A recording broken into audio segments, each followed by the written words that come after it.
Oh, it was right there. It was right there, wasn't it? Tie game. 11 minutes left in the fourth quarter. And yeah, there'd been some tough moments, and yeah, there wasn't a lot of points scored, and whatever. Throw away everything up until that point. It was right there for the Edmonton Elks Saturday night at Commonwealth Stadium. So the punt by Winnipeg had put the Elks deep in their own end. That wasn't great. They were on their own 15-yard line, but they give the ball to Rankin. And man, oh man, he had a couple big runs. And he gets it out all the way to the Edmonton 50. So now it's 11 minutes left. You're a couple of first downs away from a realistic field goal attempt. And maybe that was the spark for a drive that was going to lead to a touchdown. Points had been hard to come by. It's 10-10. Blue Bombers and Elks. It's right there for the taking. A test that Jay and I were talking about all last week. And we speculated that maybe it was going to be that type of game. Maybe it was going to be a defensive struggle. And you were going to be up against a team that has done nothing but figure it out in big moments, really going back to 2019. But were the Elks going to overcome them in this big showdown and keep pushing for a playoff spot? And man, oh man, it looked promising. It looked, because they were down 10-0, don't forget. And they got it back to 10-10. And now they're right around midfield with 11 minutes left with a little bit of momentum after that Rankin run. And then Tre Ford threw a really poor ball. And it got intercepted. And Winnipeg scored 17 more points and won the game 27-14. And Tre Ford, of course, didn't get back into the game after that interception. He had a tough one. Along with Jay Milne, I'm Reid Wilkins, the Reid Wilkins Show on Edmonton Sports Talk, your clear choice for Edmonton sports. We are with you until 6 o'clock. The Oilers started their preseason with a win last night in overtime against the Jets. We'll break down some key points for that and look ahead to the game tonight against the Flames. Well, there's two of them, 7 o'clock here, 7 o'clock in Calgary. Split squad. I'll be going to the one at Rogers Place. And we have some, maybe you've seen it now in a promo for a special NHL show that's going to be on Prime. Connor McDavid showing a ton of emotion, a quick 5-second outburst from the Stanley Cup final. We'll take a look at that as well. But first, Jay, the Tre Ford, the Elks quarterback discussion continues to be the hot topic for this season. Let's start generally. Can you evaluate Ford's performance on Saturday night? If I was to use one word, I would say discombobulated. He didn't seem comfortable in the pocket the entire game. Disjointed, almost as if confused might be another word. It just didn't seem like the Tre Ford that, fans saw in that Saskatchewan game, right? Where he was comfortable in the pocket, pushing the ball downfield. And when he decided to run or had to run, it was with purpose. It was with direction. It just seemed, and I talked about it in the kickoff show, is there a chance that there's some rust? Is there a chance that he hadn't played in 4.5 games? Is this something that, should be looked at? And obviously you think, well, no, because he's had the bye week to prepare for this game. He knows the ramifications of this game in the standings. This is a professional athlete we're talking about here. No, there will be no rust. Well, that was not accurate. There was absolutely rust, and he just didn't look good. I mean, 0 points in the first half is alarming for an Elks offense that is led by Tre Ford, who, by the way, is supposed to be the second coming of Patrick Mahomes, whoever running, dual threat quarterback. And it just wasn't there. It wasn't there that night. Now, that's not to say it can't be there on Friday night. That's not to say that Tre Ford is a terrible player by any means. You look at any player that has ever played sports, they're going to have off nights. They're going to have days where it just wasn't clicking. That's what happened. I mean, Reid, 10 of 17 for 131 yards, 1 touchdown, which, we can break down that play of the underthrown ball, which we talked about on this show. Wasn't a great throw, but it worked out, okay? But 2 interceptions and a fumble. Yeah. And I get it. The interception he threw to Justin Rankin, that went off Justin Rankin's head, it's not all on Tre Ford. I do, however, think that he could have laid it on Justin Rankin, who is a running back. That's not Geno Lewis catching the ball. That's a running back. Put it in his chest, put it in his gut, put it on him, and that is a catchable ball. Rifle it at his forehead, and stranger things can happen, which did. And then the fumble on the designed run. I don't like that. I don't like a designed run play for Tre Ford. Tre Ford is dynamic and explosive on passing plays where he's forced to run.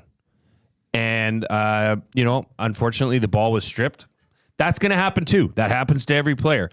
But there was just no confidence that you could see in Tre Ford that game. Yeah, he didn't look solid. He didn't look comfortable, like you said. There were some good throws, but not nearly enough of them.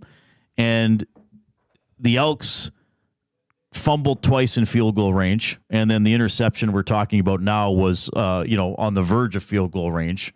They did have the win in the fourth quarter. Collaros' numbers are pretty pedestrian too. 19 for 27 for 191 yards on a touchdown and interception. But as we discussed on this show last week, that's Collaros, and that's the Bombers. They can play. And look, I think the Elks played well. When we're talking about a loss, they hung in there. They took some punches. They turned over the ball in the first half, and the defense still stepped up. Like I saw some Bombers media people tweeting after the first half, 3 points off 4 turnovers, not very good. Well, because the Elks answered the bell and got a turnover back off Collaros. But again, Winnipeg just found a way to hang in there.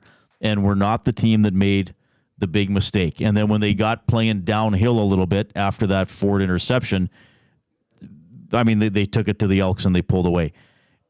I mean, when you see that pick that he throws in the fourth quarter, is that a player just not reacting well to being under pressure, hasn't been able to find his footing the entire game? And by the way, it looked like he was trying to dump it off to the player who, was it Zott? Zott. That lines up as a fullback / tight end. But when I saw it live, I had no idea who he was throwing to. It just looked like a bit of a hurried, panic throw, quite frankly. Can I say something about that play? Yes. Why are you running that play at midfield? That is a play you run on the 5-yard line or the 2-yard line, or when Prukop's in and you're faking that's a play. Zott is an offensive lineman. He's dressed every game as an offensive lineman. They switched him to fullback and put 76 on him. Mm-hmm. Jed Roberts, former number, friend of the show. Right. But they run him up and across the linebackers. And hey, great, I guess, trickery. At midfield, I don't understand it. Now, at the end of the day, Tre Ford still threw that ball right into the linebacker's hands. He clearly did not see him. There was no need to rush that throw. We were talking about it before the throw. If Tre Ford holds the ball for another second and a half tops, Zott clears through that linebacker, and he could actually run for another 4 or 5 yards with that speed. I mean, I don't get it. Right. Why are you running and calling a trick play with an offensive lineman, for goodness sake, at midfield? That leads to that. I mean, at least run Geno Lewis or Curly Gittins Jr. on that. Like, I just don't understand it. It was an odd play call and an even worse throw. Yeah. And it just deflated the team. I mean, like you said, they had just ripped off a 41-yard run by Justin Rankin. And by the way, heck of a game by Rankin. Yeah, big game.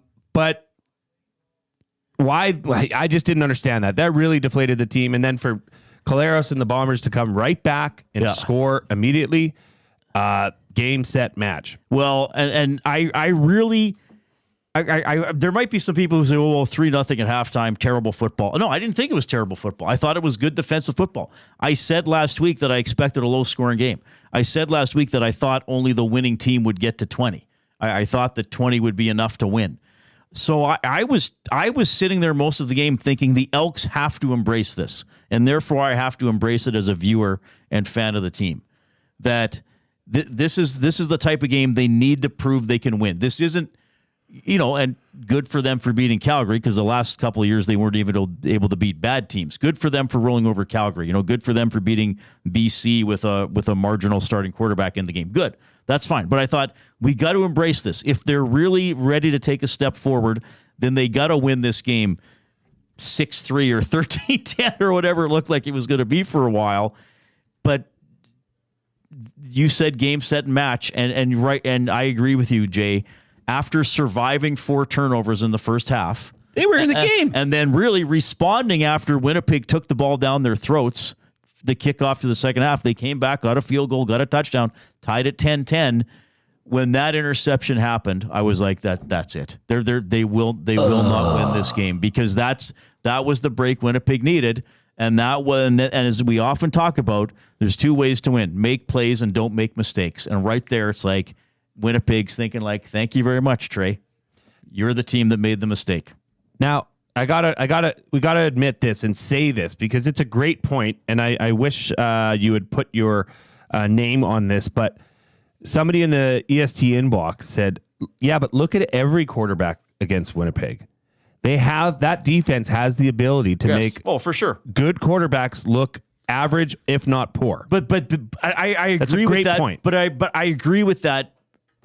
But I would say that if we want to, in this city and in this fan base, talk about Tre Ford as the player who can really spark an Elks turnaround from 3.5, 4 years, whatever we're at, well, really 6.5 of mediocrity or worse, because the last 1.5 years under Moss weren't very good.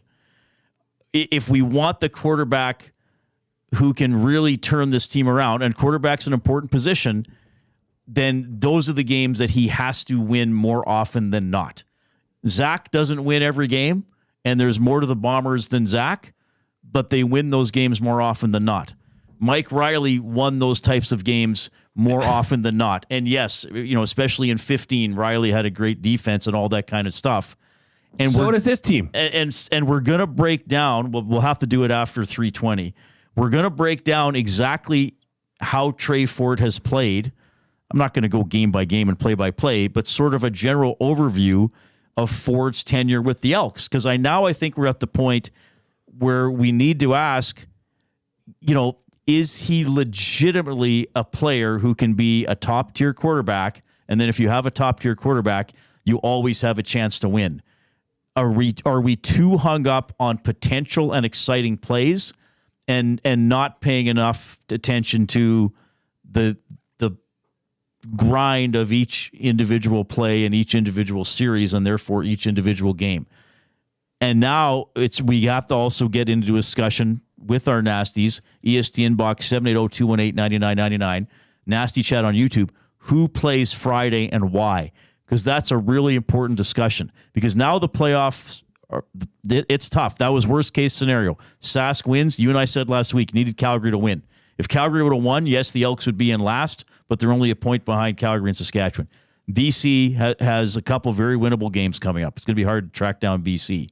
And now it's going to be really hard to track down Saskatchewan as well. So we're going to discuss all that as we go along, and we're going to take a little more detailed look at exactly what Tre Ford has done over the last 3 years. And now I think there are some serious questions about wondering if he can be the guy going forward. I'm just going to take a guess. I'm going to be out on a limb here and suggest that this might be raw and real, and it might surprise some people. Yeah, which is fine. But what we're going to do quickly here to generate some other topic or other chat, I hope. Our off-topic topic, we do it every day here on the Reid Wilkins Show with Jay Milne, presented by William Huff. Since 1952, William Huff has provided industry-leading graphics with design, print, and install all in-house for thousands of valued clients. Their unparalleled customer service, combined with decades of industry expertise and a desire to make every job the very best it can be, is what they call the William Huff Advantage. Visit their website at williamhuff.com or give them a shout, 780-454-4536. So Saturday, I went to the Fan Expo. 3 straight years I've gone. I absolutely love going. This is the science fiction, comic, anime, fantasy convention. So they have, it takes up a couple halls at the Expo Center. It's all kinds of booths from, people selling merch, selling Funkos. There's people who make their own comics, write their own novels, selling their stuff. There's all the celebrities there. Jonathan Frakes was there, who plays Riker on Star Trek The Next Generation, if people are familiar with that character. If I had to Google that. You had to Google it. Anthony Daniels was there, the guy who was in C-3PO. C-3PO, for all the Star Wars stuff. A whole bunch of... I got to talk to Dan Slott, who was a longtime Spider-Man writer. You don't have to pay to talk to him like you do to some of the other guys. But one of the big things, and we're just going to put up 3 costumes that I pulled off the Edmonton Expo Instagram account. People do cosplay. So this is basically you dress up as a character from a movie, comic, anime series, TV series, something like that. And let's look at these, Zach. So this one, that's the guy from Nightmare. I didn't see any of these in person. That's the Nightmare Before Christmas guy. There's a couple other ones. I don't know who this character is, but that shows you some of the detail. So cosplay is... do you know, Zach? Yeah, this is Charizard. So for those not on YouTube, of course, I mean, we got a bunch of pictures on here. If you want to watch on YouTube, we got great visuals most times. You can see our beautiful faces as well. But this is a Charizard costume. You can't see the Pokeball that I have it right here. Let me adjust that. There's a little Pokeball in the hand. So that's kind of what gave it away for me. So who is that? What is that from? Just in a sentence. It is from Pokemon. Well, that's a Pokemon character. Yeah, it's one of the basic Pokemon characters. And I looked up what the definition of cosplay is.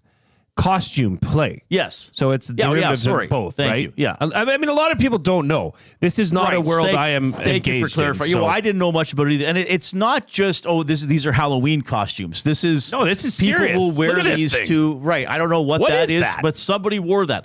I saw people dressed as Deadpool. There's a Darth Vader. There were several people dressed as the Mandalorian. There was somebody dressed as Chainsaw Man from some anime series. I would say maybe 10 to 15% of the people are wearing some sort of costume, detailed face makeup, detailed costumes. So my off-topic topic is, and you can submit your picture by texting it into 780-218-9999 or email it to reid@edmontonsportstalk.com for the purpose of showing it on YouTube. So don't send anything you wouldn't want publicly. Have you ever worn cosplay to a convention like this? Some sort of Comic-Con, the Fan Expo here in Edmonton. And then the other question will be, if you haven't, who would you go as? Yeah. I mean, there were people in Star Trek outfits, like what Picard would wear, the black shoulders with the red suits, what Jonathan Frakes would have been wearing on the show. Like I said, there were Deadpools. There was a guy, Ghostface from Scream. Oh, yeah. There was a guy dressed as that. No, and it's when you go into this convention, you have to do a weapon check because people come in with swords or guns. So you have to do a weapon check. Okay, that's part of the costume. That's not something that would actually hurt people. So we'll have fun with cosplay submissions or ideas or stories for the off-topic topic. I don't have one. I like that but I've never done it. No. Kick it off. If you were going to go as one cosplay, and let's get a little out of the box here. It can be anything. Like your costume playing. See, here's the thing. I would say Spider-Man, but you can't have a little bit of a beer gut. What about Spider-Man when he's older? Everybody ages. Old Spider-Man? Yeah. Old Spider-Man. I guess I'd go as old Spider-Man. It'd be fun to, I don't know, maybe I could go as Hans Gruber. McLean. Yes, and all you do is walk around saying that. I just go up to people and say, McLean. There were people dressed as Alpha Flight, the Canadian superhero team for Marvel Comics. I went up to them and said, hey, thanks for doing Alpha Flight. Oh, okay, this is one of those things I'm going to say. One person might know what I'm referring to. There was Vindicator, Puck, Aurora, and North Star from the Alpha Flight comic. Incredible. All right. 780-218-9999. We will break down Tre Ford's Elks career, and we will discuss, is he the guy going forward, and who should be in on Friday in Winnipeg. But first, the Cube with the sports update.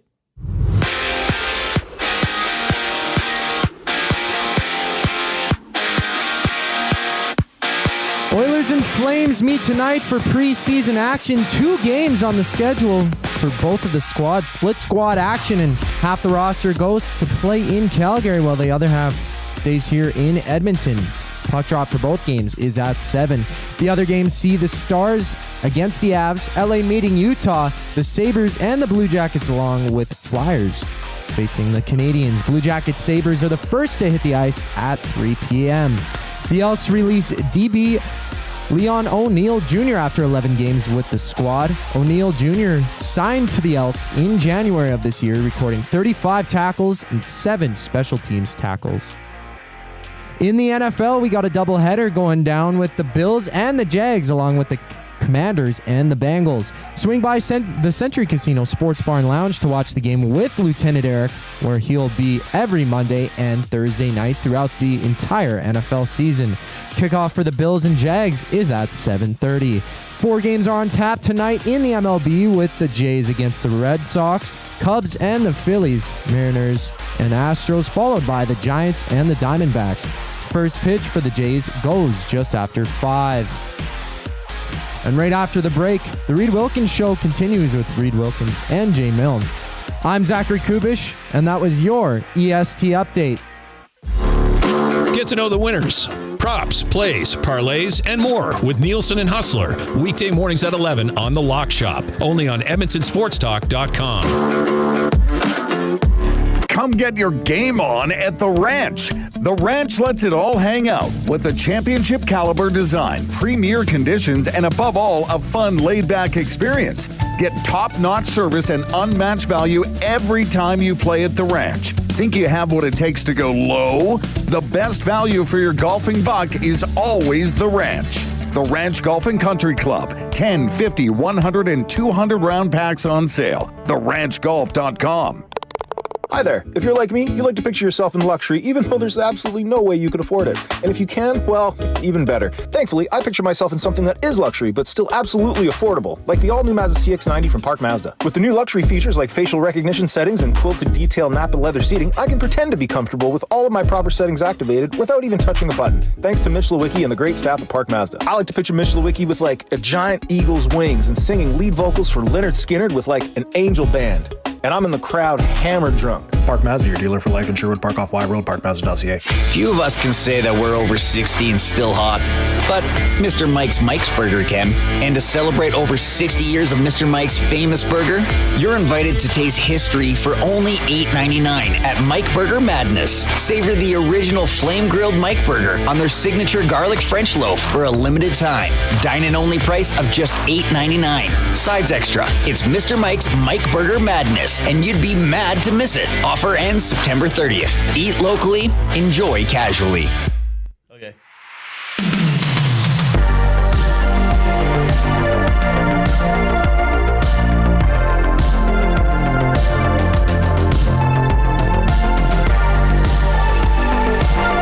All right, hope you had a great weekend.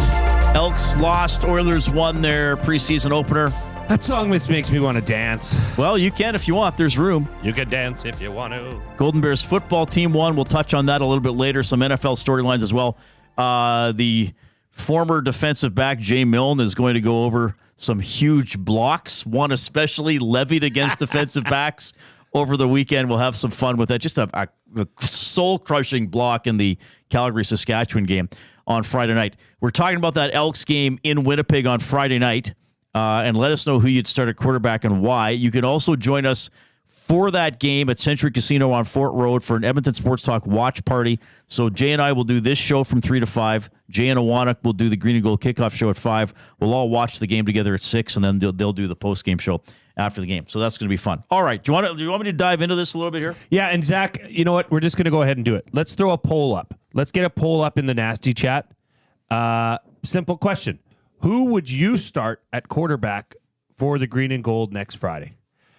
Obviously, the two. Well, no, don't even throw. Well, yeah, no, they're not going to start unless something. You'd be surprised. Macbeth or obviously Tre Ford. Let's get a general sense of what the listenership. I have my opinion. People are chiming in the nasty chat.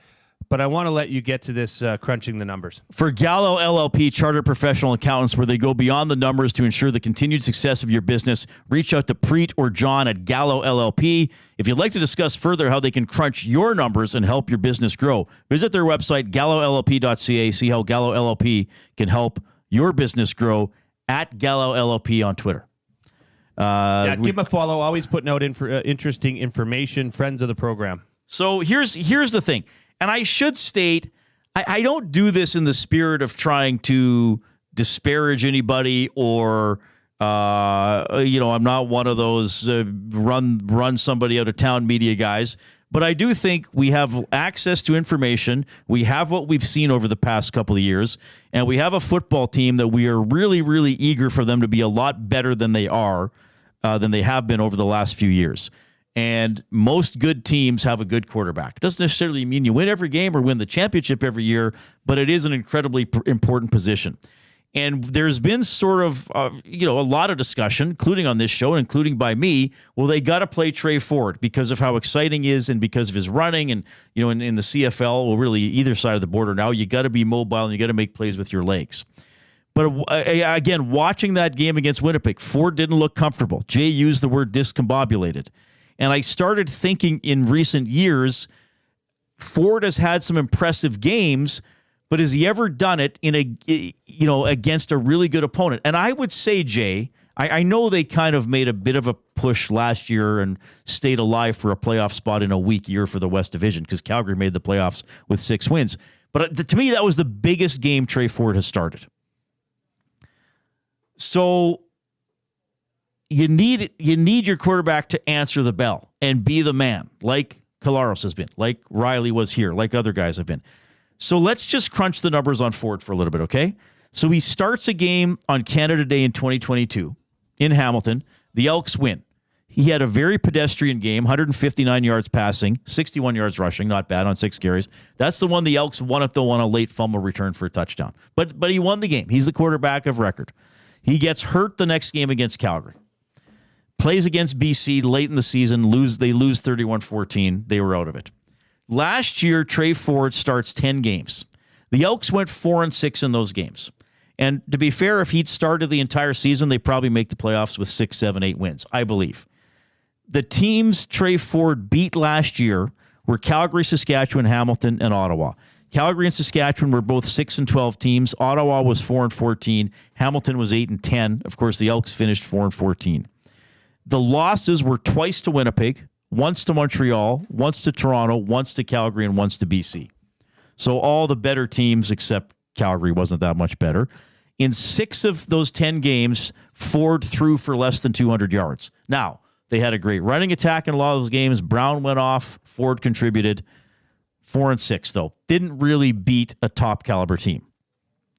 This year, Ford is the quarterback for the win in Saskatchewan, has a really good game. 18 for 22, 252 yards, 2 touchdowns, 1 interception, carries the ball 5 times for 46 yards. That's a good game. Gets hurt against BC. He had gone 6 for 6 for 96 yards. And then the game against Winnipeg, he was not good. 10 for 17 for 131 with a touchdown and a couple of picks. His coach after the game says he was rusty and he wasn't good enough.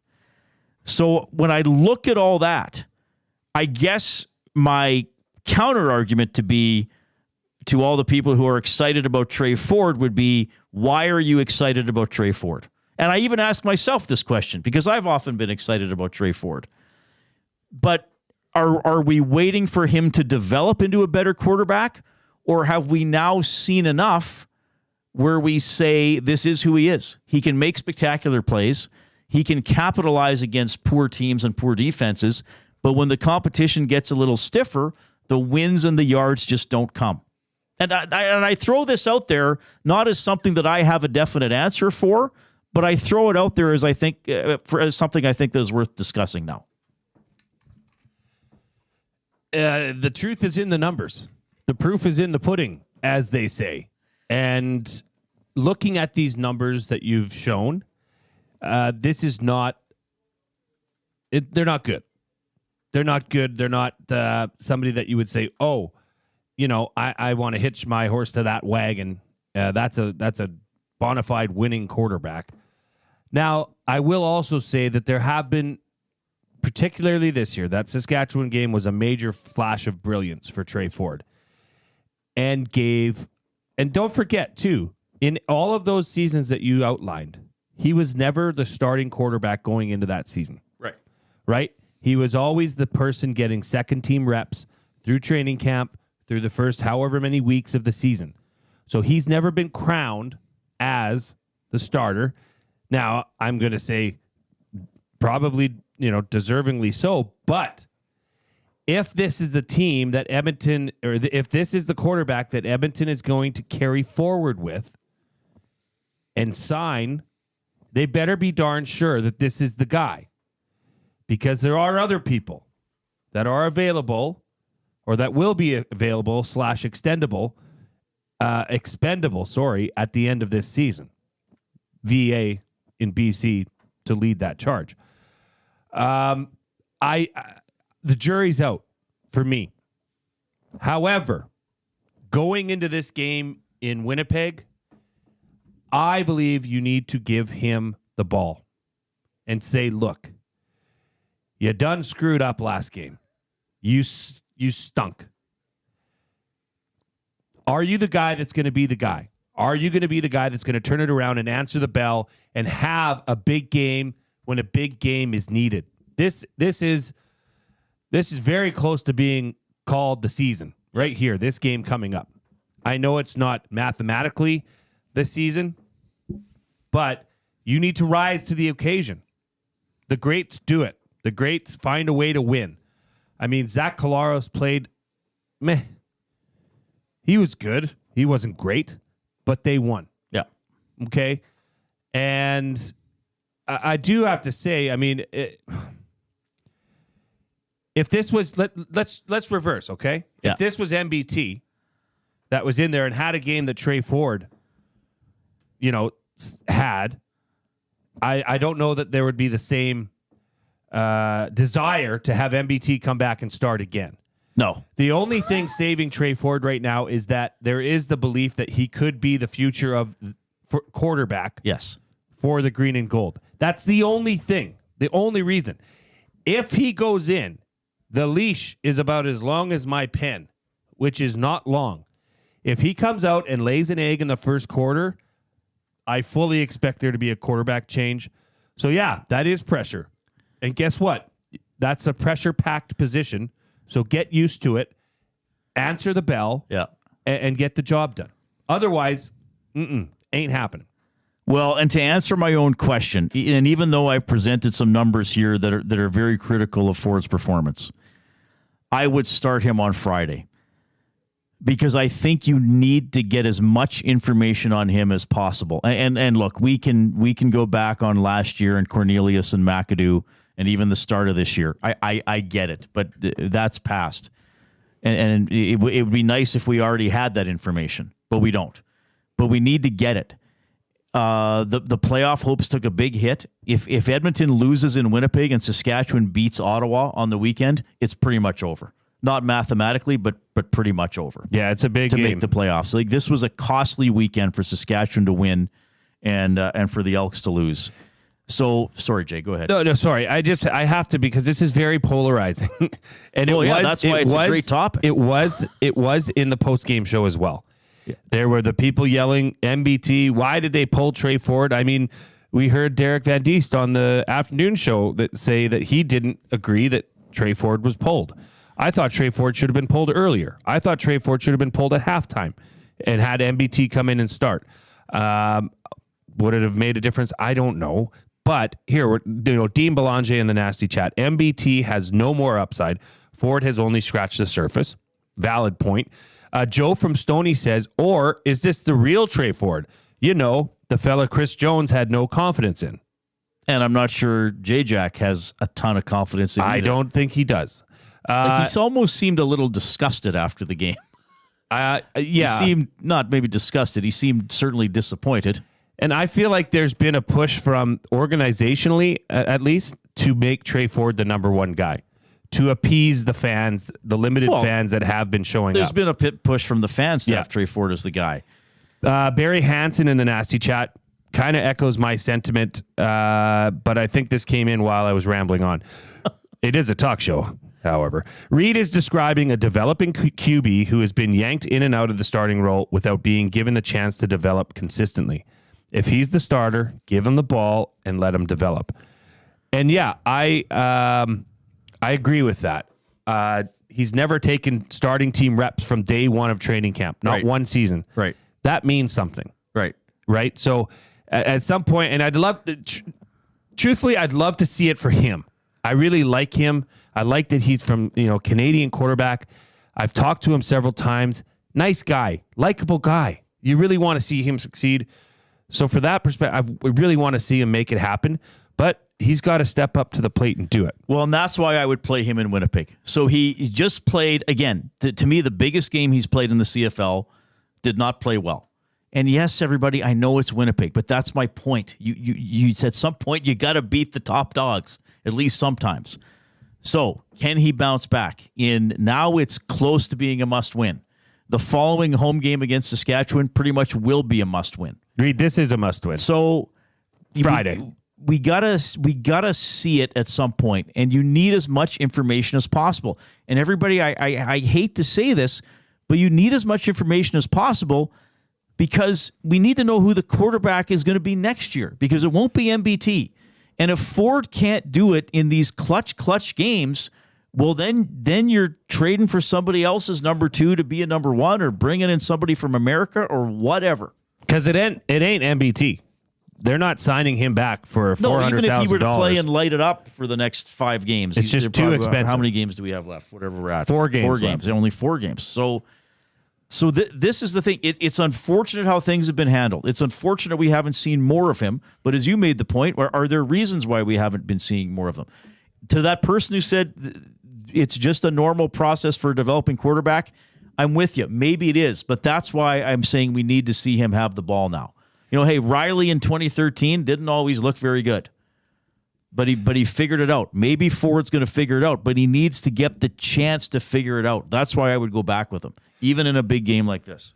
Well, and we had all this talk about alpha flight this, alpha flight that. We're talking about it in the nice chat. I don't know what the heck you're talking about, but you need to talk about an alpha in the locker room and an alpha on the football field.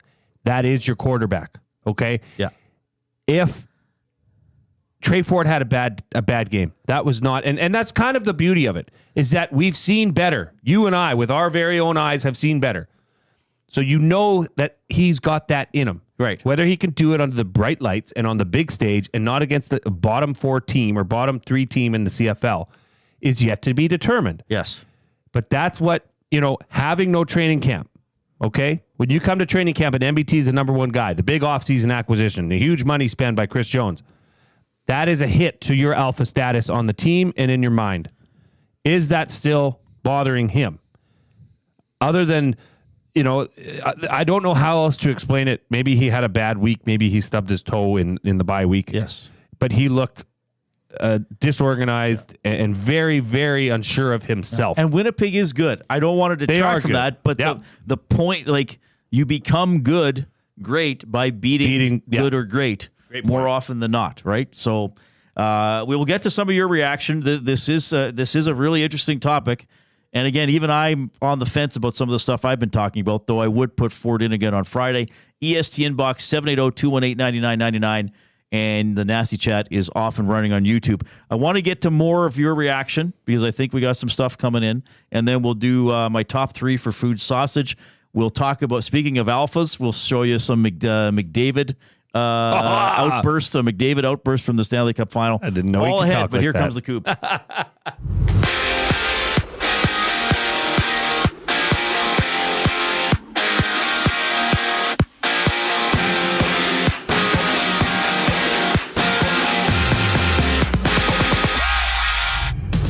Rams head coach Sean McVay confirms that Cooper Kupp is out for Sunday's game against the Bears. Kupp suffered an ankle injury in Week 2 against the Cardinals and did not play in the win against the 49ers in Week 3. Tonight we got a doubleheader with the Bills and the Jags, as well as the Commanders and the Bengals. Swing by the Century Casino Sports Bar and Lounge for both the games, where Lieutenant Eric will be down there for some fun. Kickoff for the Bills and Jags is at 5:30. Oilers and Flames meet for 2 games for some split squad action. Half the roster plays in Calgary while the other half stays here in Edmonton. Puck drop for both games is at 7, and right now it's the Sabres and the Blue Jackets tied at 1 apiece. Dylan Gambrell has one for Columbus, while Power is the goal scorer for Buffalo with under 5 minutes to go in the first. After that, it's the Stars against the Avs, LA meeting Utah, and the Flyers facing the Canadiens. Flyers-Canadiens goes at 5. The Edmonton Elks released DB Leon O'Neill Jr. after 11 games with the team. O'Neill signed to the Elks in January of this year, recording 35 tackles and 7 special teams tackles with his time on the squad. Just after the break, the Reid Wilkins Show with Jay Milne continues. I'm Zachary Kubish, and now you're up to date. At Mind360, we invite you to embark on your mental health journey in a safe and comfortable space. Conveniently located in St. Albert, Mind360 has a diverse team of experienced clinicians that offer a broad range of tailored services for children, adults, and families. Furthermore, we are very proud to serve our military, veterans, and first responders. If you're looking for counseling, treatment, or assessment, understand that you are not alone. Contact Mind360 at mind360.ca to book an appointment today. Food Sausages makes their meat with nothing but the best local ingredients. From chicken, beef, and pork, their gluten-free sausages are packed with flavor. Every single bite. Get a 10% discount when mentioning Edmonton Sports Talk in-store or use the code EST when shopping online at foodsausages.ca. Plus, you get free delivery on orders of $100 or more. Find them at 6736 99th Street. Food Sausages. You can't beat our meat. Hey Edmonton, ready to take advantage of lower rates and better pricing? South Fort Chevrolet in Fort Saskatchewan has you covered, from rugged trucks to sleek SUVs. And with over 40 years in business, you can trust that you're getting the best deal on your new ride. As the proud title sponsor of the Nielsen Show, EST listeners can drive a little to save a lot with South Fort Chevrolet's transparent pricing and down-to-earth sales team. Visit us today in Fort Saskatchewan or online at southfortchev.com. Since 1952, William Huff has been the heartbeat of Edmonton's advertising world. From humble beginnings to a citywide powerhouse, we've been the go-to for signage from print to design and installation. Partnering with Edmonton's top sports franchises and major events, we've helped shape the city's global reputation. Our secret? Unmatched customer service, decades of experience, and a passion for excellence we call the William Huff Advantage. Visit us online at williamhuff.com.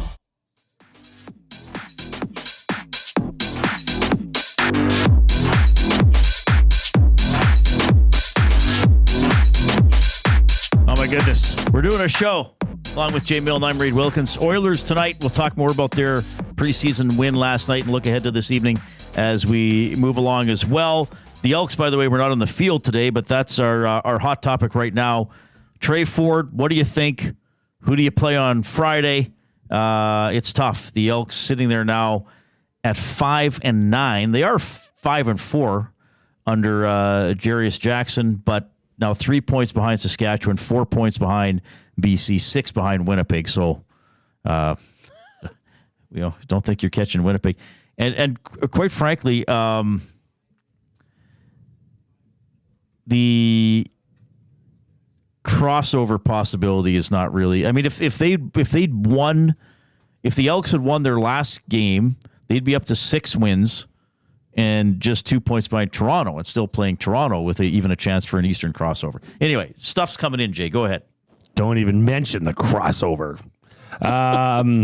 Yeah, just you know what? It's awesome. I got to be honest. I said to Reid in the break that it's just great to see this much passion for this football team. It's honestly, it's great. It's great to see that people care, and if you care about Edmonton football, this is the place to get it. That would be Edmonton Sports Talk. But Captain Crunch, Ford gets one more start. Russ should be off. If he lays an egg again, then MBT starts. But don't forget, Bombers are the best defense in the league. Well noted. Dawson Nielsen. Dawson, thank you for listening to our kickoff show and post-game show. Regular contributor on that. I hope you're going to come out to next Friday. We're going to be the whole station's going to be at live on location for our show, and then the kickoff show at Century Casino Bar and Lounge. I'd love to meet you. But he says, what would you guys be saying if Tre Ford won? What would I be saying if Tre Ford won? Well, we would talk about how great he was because he probably would have been great. I would say that he figured it out. Yeah. But he didn't win. I mean, we can only judge the results. But here's the thing. For them to win, he would have not have to have thrown the pick in that situation. Yeah. In which case, yes, he might have had very modest numbers. But look, I maybe I don't know if he's upset with that or being cheeky. Well, I or whatever, do know from the post game that he is very much so a Tre Ford supporter, which is fine. Yeah. Which is fine. I want the kid to succeed too. Sure. But here's the thing. A lot of sports is situational. It's 10-10 with 11 minutes left. All you got to do is win the final 11 minutes. Yeah. Okay? And he threw an interception that turned the tide in Winnipeg's favor. It deflated the team. I can't tell you what I would have been saying if he would have thrown a long bomb touchdown to Gino on that play. He had not had a great game to that point, and then he made a very critical error that gave Winnipeg a massive advantage. So I can't tell you what I'd be saying if Tre Ford would have won the game because he didn't. He had a chance. Despite 4 turnovers, 2 of which he was heavily involved in, but before that point, I'm talking about the 4 in the first half. I mean, he had a pick and a fumble himself. What was there? Was another fumble, and there was a turnover on the 3rd and 4, 3rd or 5 gamble. So, yes, I mean, sure. If he would have won the game, I would be saying that is a step forward for Tre Ford because he'd had problems and he'd had adversity and he'd been kicked in the teeth. And then head-to-head with the other team and with Collaros in the final 11 minutes, they won the game. That would have been worthy of a lot of praise. But that didn't happen. So I can't praise him for something he didn't do. He threw a pick.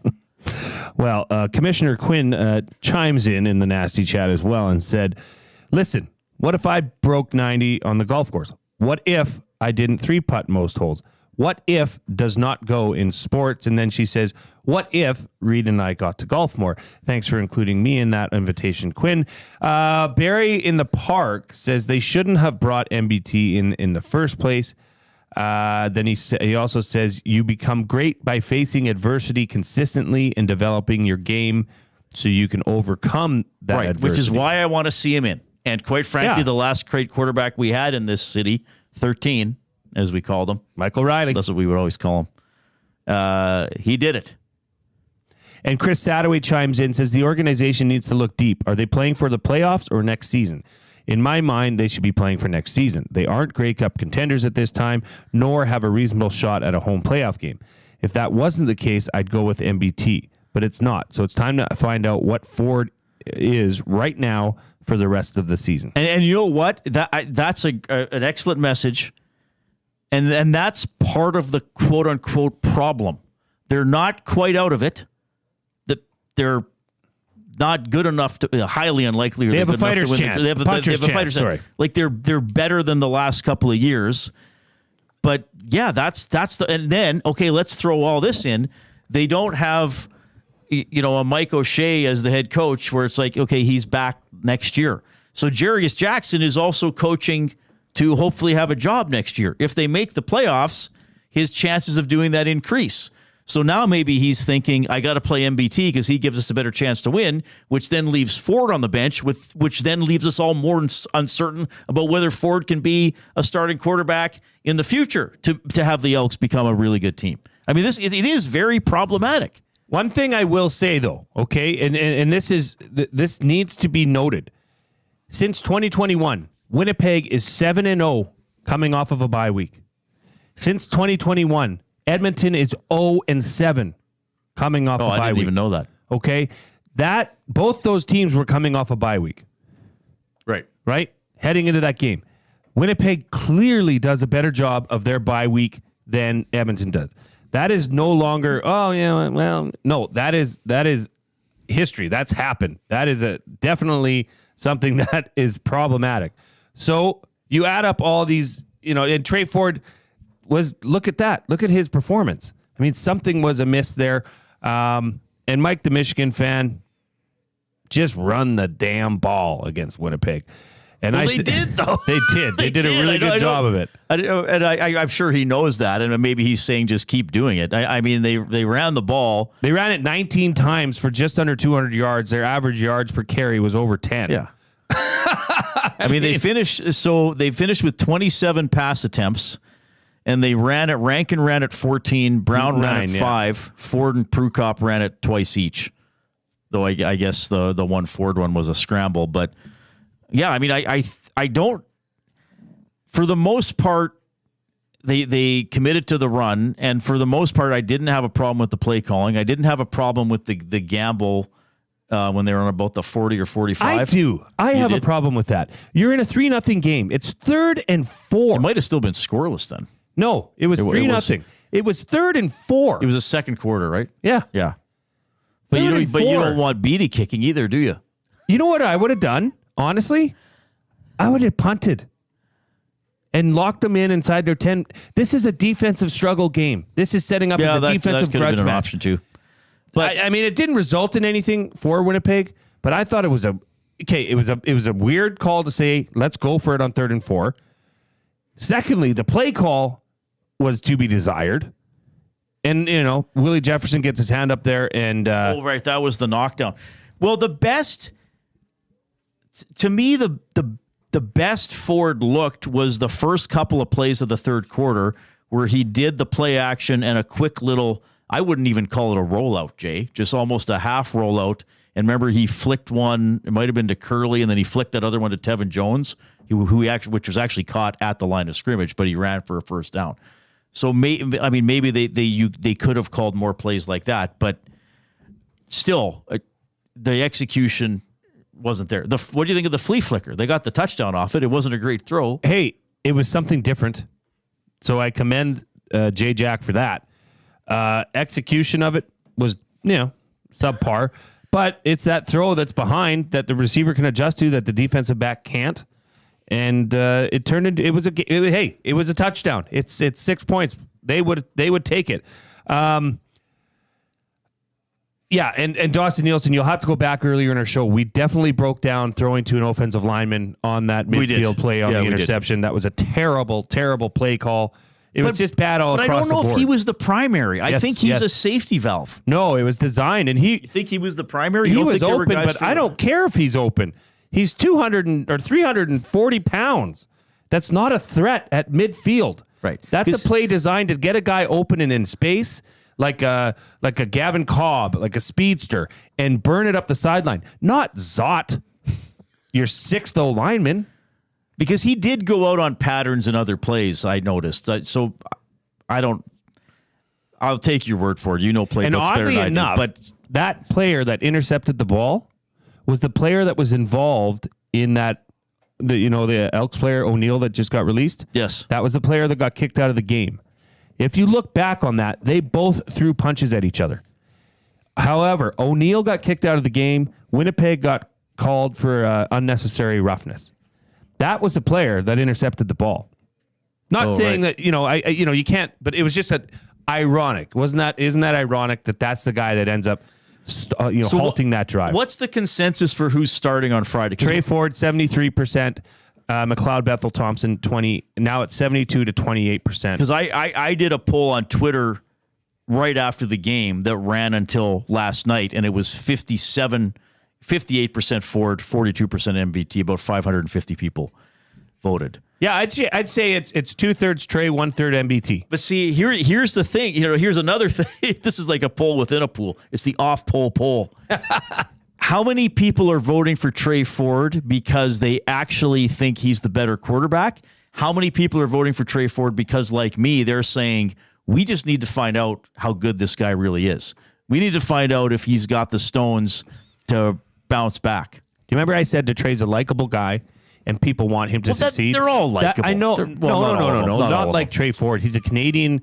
He's a quarterback. He's got the story. He's got the story. People want to see him succeed. Obviously, there's tugging at the heartstrings with a good percentage of that vote. Even in the nasty chat, this vote. Are you thinking playoffs, or are you thinking we got to find out who we got now as a quarterback and if this is the guy we're going to go forward with? And it's very valid. Playoffs or not. I mean, no team in CFL history that started 0-7 has ever made the playoffs. Right. So it's okay if they don't make the playoffs. They've turned it around. They've proven they can do that. Now can they prove that they can go into a game that they have to win and do it? And Tre's the leader. Is that the guy? Now, and by the way, MBT did not throw the ball well in his appearance. I think three of his passes were nowhere near whoever he was throwing to. Now, again, yes, Winnipeg has a good defense. So, I don't know, man. Like, MBT was awesome on Labor Day. Yes. The rematch, he was okay. He threw a pretty bad pick on Labor Day. The difference was the Elks were up 21. Situational. Yeah. Ford threw a really bad one in a tie game. Oh, man. This is quite a topic, isn't it? It is. And I just got to slip this in for my boy Mike, the Michigan fan. What a win. What a win over USC, baby. Was that Saturday night? 27-24. I didn't see that. I saw the Colorado Hail Mary. Yeah, that was fun, too. That was pretty amazing. And then college football's awesome. And then the student section stormed the field. Yeah. They knew, but they hadn't been announced yet, so there was still that little bit in my mind, like, oh, what if they don't call this a touchback? Like the Browns' whole entire offense celebrating a touchdown yesterday that had a flag on the play. Oh, I didn't even see that. Oh, yeah. Okay. Okay, we'll have to do my top three. Maybe we'll do it at 4:40. We might have to do it at 4:40. Sure. Because I want to get into the Oilers stuff next, but we'll circle back to all the Ford MBT quarterback discussion. Because it is an important one. Yeah. We are at the top of the hour. We got a break, then we got the Coop, and then we'll dive into some Oilers preseason thoughts. On Everything Oilers with Dustin Nielsen and Tom Gazzola on the Oil Stream. Live at noon, Monday, Wednesday, and Fridays. Only on EdmontonSportsTalk.com.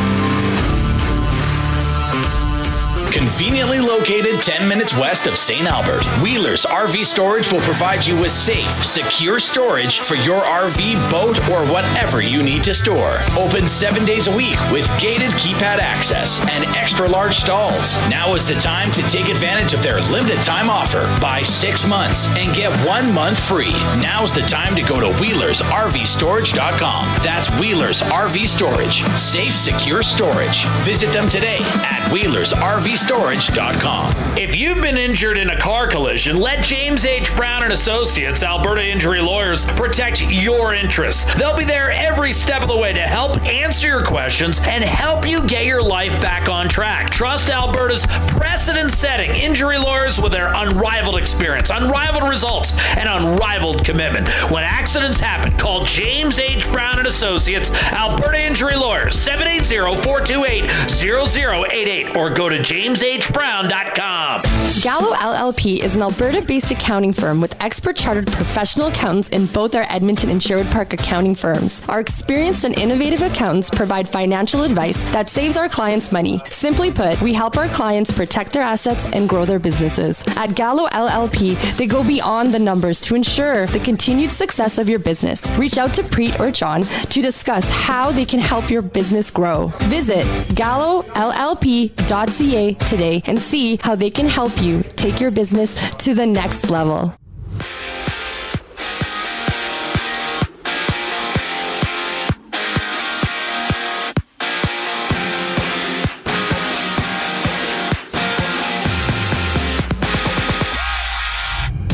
Cleveland Browns defensive end Myles Garrett underwent an MRI today on his foot, showing that everything is clean.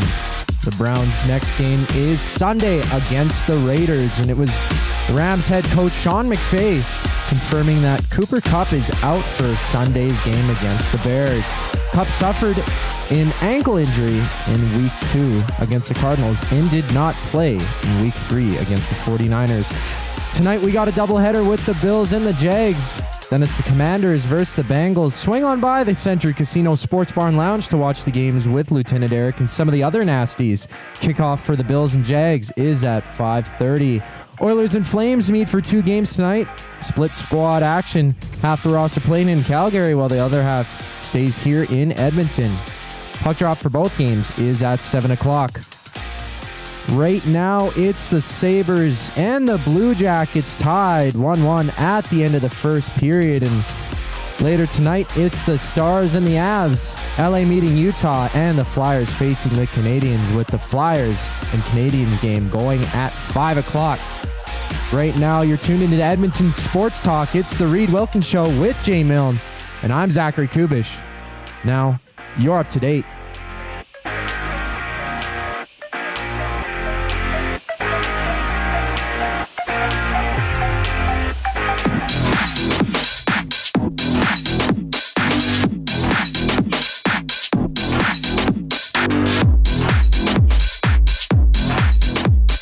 realize for all the Alpha Flight fans out there that Guardian was also known as Vindicator. I can't remember which character name I used, but the Guardian and Vindicator I use interchangeably.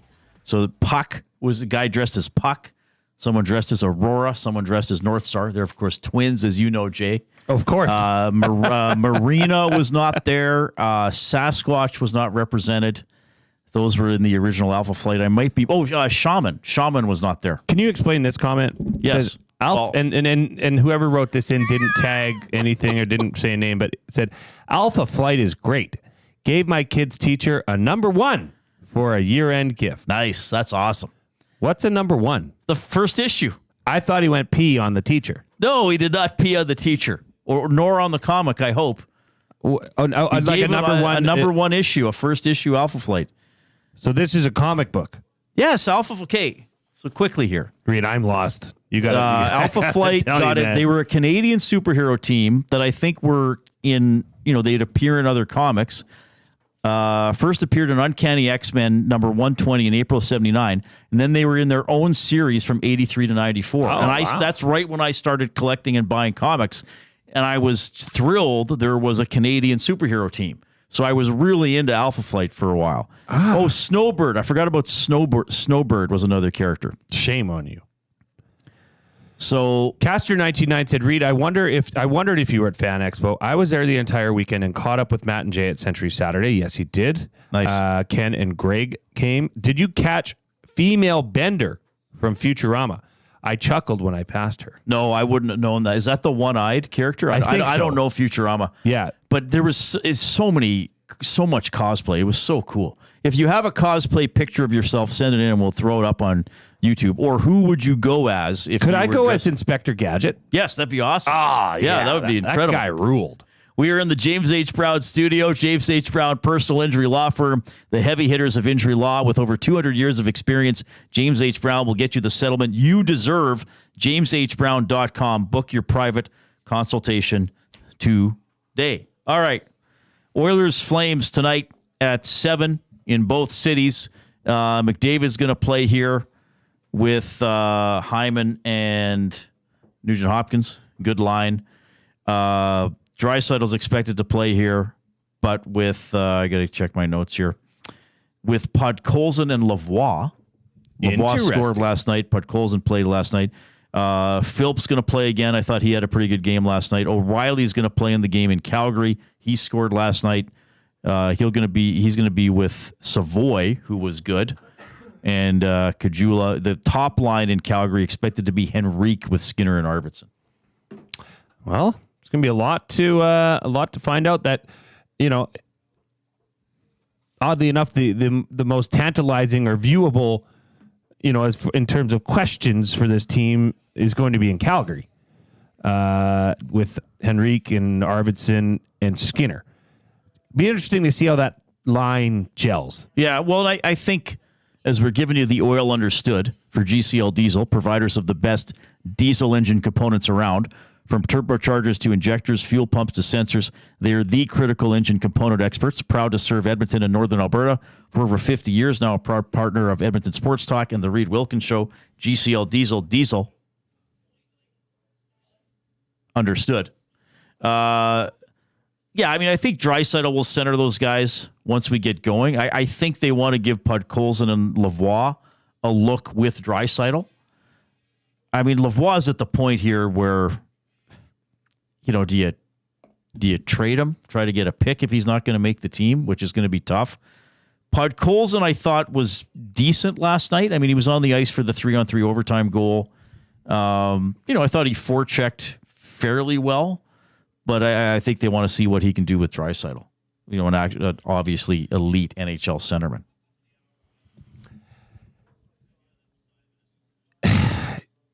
If you cannot excel with Leon as your center, that should say a lot. I mean, my question is, okay, what's the purpose of putting Podkolzin with Draisaitl as opposed to letting Draisaitl have one extra game, which what should be his future line mates in Skinner and Arvidsson?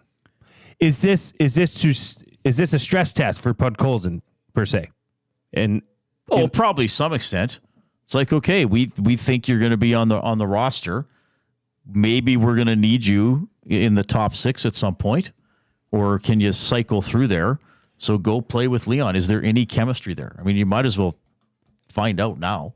Well, I mean, I guess the big dogs are coming out tonight to bark, but we didn't, I wanted to know about last night. Mm-hmm.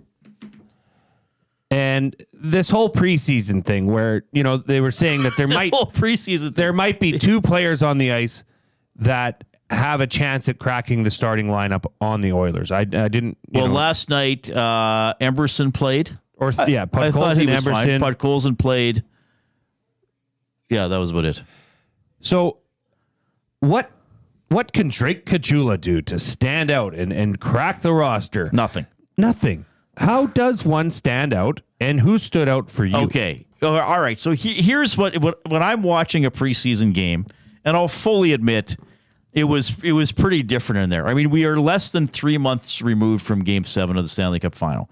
Game 6, I guess, would have been June 21st. So just over 3 months plus a day from Game 6 of the Stanley Cup Final. So we're starting the cycle again. I will say this.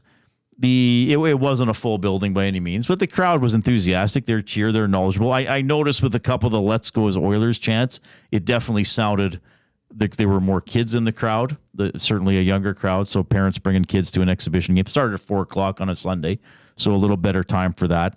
I'm not a scout, but when I watch a game like that, certainly you watch for skill. And skill is pretty easy to spot. Can you beat a guy one-on-one? Can you stick handle in a tight area? Can you get your shot off? Do you have a good shot? I thought early in the game, O'Reilly got a partial breakaway. So he's the first overall pick from this year, the 32nd overall pick. And he protects the puck, moves it into the middle quickly, gets the shot away and scores. I'm like, okay, good play. You got to accept the pass. You got to realize where the pressure's coming from. You got to be aware to get the puck into a better shooting position so you can shoot on your forehand, and then you got to pick your spot. Okay, good. That's a positive. The Jets lineup was not great, but you can only play the lineup you're playing against. But I just look for who's involved. Dave Tippett used to call it, you got to be in the guts of the game. And as anybody knows who watches hockey, the other team will let you stand on the boards as much as you want because you're not going to score from there. So who's actually getting into the guts of the game? So to me, that's the middle of the ice, and that's specifically the area within 30 feet of each net, offensively. Now, maybe if you're a winger, you're not going to drop down quite that low defensively. So I thought O'Reilly played well. I thought he gets involved. I thought Philp had a pretty good game. And also he went, 6 out of 9 in the faceoff circle. So good little burst for him there. And he's a bigger guy, and he made some good plays offensively. And I thought that Matt Savoy had a good game. We saw some skill. We saw some hands. And I think he's around the puck and around the net a lot. Let's get to that. Zach, let's get to the clip. I actually asked this question last night to Knoblauch, more specifically about O'Reilly, but he included Savoy in his answer. Here's what he said. I think, with O'Reilly and Savoy, I went and watched them in Penticton, and they're playing against much lower competition, and they were good, but they didn't stand out. But a lot of times players are better when the level of play gets higher. It's a faster game, but it's more structured. They're playing with better players. And tonight I was much more impressed. Not that I didn't like their games at all, but I really thought they elevated their game and they're much more noticeable. They made more plays in tonight's game than I saw in Penticton. And that's just because of it's at a better game. And you can just tell that they're smart players. They're not shy. The speed of the game isn't threatening to them. It's not intimidating. I thought those two played really well. All right. So and I've heard that before, that some players, when they get into higher competition, they actually look better because everybody's doing their job, including the guys on the other team. So it's one thing if you and I are teammates and you're a good player and I'm the defenseman going back to start the breakout, and I mishandle the puck, well, you're never even going to get a chance to field the pass. Now I'm a better defenseman. I get you the pass. Now the coach can tell better, is Jay where is he supposed to be? Is he receiving the pass well? Is he then processing the play once he gets the puck and goes up ice? So I think that's what he means. They benefit from just being a better game. Even the opposition, right? If the opposition is scrambling and can't complete passes, sometimes as an opponent trying to prove yourself, that can be difficult because it's like, well, I know he's either going to go D to D or up the wall, and instead he's bobbling the puck and then shoots it blindly up the middle. Then you can't really judge how well he's anticipating what the other team is doing with the puck either. So that was an interesting comment by Knoblauch. And again, I asked that question about O'Reilly, and he included Savoy, which I think is a good thing for Savoy. Good for Savoy, yeah. Good for Savoy. But that when I watch a preseason game, can you be noticed? And I realize the level of competition is not what it's going to be in the regular season. But then I would say, well, if you can't be noticed against lower competition, then your coach is going to think that you can get noticed against better competition in the NHL. So I say good for O'Reilly. But my winners for the Oilers last night would be Savoy, would be O'Reilly, again, who's probably at least a couple of years away from being on the team, would be Philp, which I think is a real positive. Bright shot center, as we've talked about a lot. Big body. I thought Emberson was effective. I thought he looked efficient. I thought he looked confident. He stepped up and delivered a pretty good body check about 3 minutes into the game. And I thought he kind of settled in. So I thought it was a good performance for him.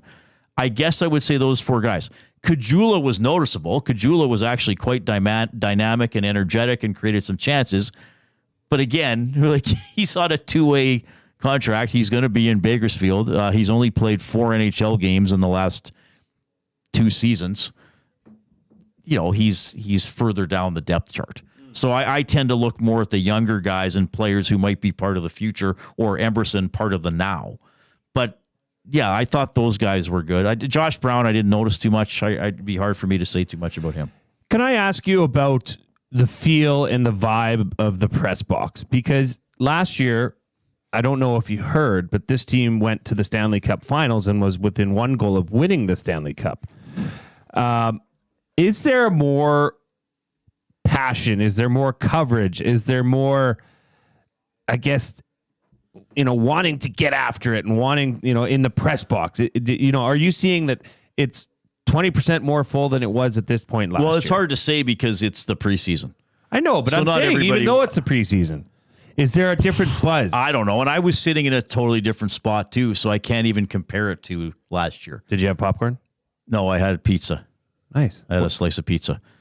I don't even know how to answer that, Jay, because everybody in the press box is working. Certainly when you're covering the Stanley Cup final, you're covering something really intense. I mean, obviously we knew we were not watching a game with a lot on the line for the team, but yeah, I mean, generally we're there to do our jobs, and I know, but it wasn't as crowded. Was there extra people there that normally wouldn't be there for the preseason? Yeah. No. Okay, status quo. No, not at all. Actually, there were some people who would usually be there that weren't there for whatever reason. I don't know. So maybe why. the opposite effect. Yeah, I don't know. Like, it's a preseason game. Maybe the Matty Iwanek effect. I don't care about regular Matty Iwanek season. has a spot there next to me. He was not there, but I've moved where I sit, right? Because there's sort of that a level with booths. And then there's a level of seating, and then there's a lower level of media seating. That's just like a long table, that desk type thing. So and Bob and Jack on Ched call the game from the upper level of the table type seating, and then I would be in the Ched booth behind them with our engineer Troy. So I was never really around. I didn't have to sit with other. With the other commoners, the other commoners. And commoners. Now you're with EST. Now I am one of the non-rights holder. Get your elbows commoners. But I mean, they didn't put Tom and I seated next to each other, which was odd. Maybe it's just how it was spaced out. So I'm in a different spot from last year. I'm actually not that far off center. It's still a great view up there. But yeah, there's not really. if I'm answering your question, like there's not really there's not that type of vibe in the media center like I think you're asking about. I was strictly asking numbers. Maybe not vibe. There were not a lot of I don't know, like Speck was there, Matheson was there, Gregor was there, Tom was there, obviously the Oilers Plus people were there, Mooner was there, Escott was there. Well, realistically is how many, and I asked that right off the stop, there's only so many roster spots available. Yeah. How do you stand out and make a push for that if you're not one of the 3 or 4 guys that are eyeballs on that have already been designated to be potentials for that spot? Right. It's kind of an interesting situation to be in as a player, as somebody watching, as somebody covering it. Right. If there's... Yeah, to me, you get noticed by scoring, but then just being involved. Are you around the play? Are you in the right spot? Are you forechecking? Are you disruptive? At both ends of the ice, can you get in and forecheck and disrupt? Can you disrupt the other team's attack? Are you involved in the game? If you're centered, you win your face-offs. Goalies stop the puck. We know who those goalies are going to be. No, I understand what you're saying. And yes, the storylines come down to a very small number of. There aren't 8 spots available. Yeah. This isn't a team coming out of last place where it's like, well, it could be anybody. We're looking for anybody to step up. All right, 780-218-9999 if you want to chime in on the EST inbox or jump into the nasty chat on YouTube. Oilers Flames on 2 fronts tonight. We'll bring in Logan Gordon from Sportsnet 960 when we bring you back.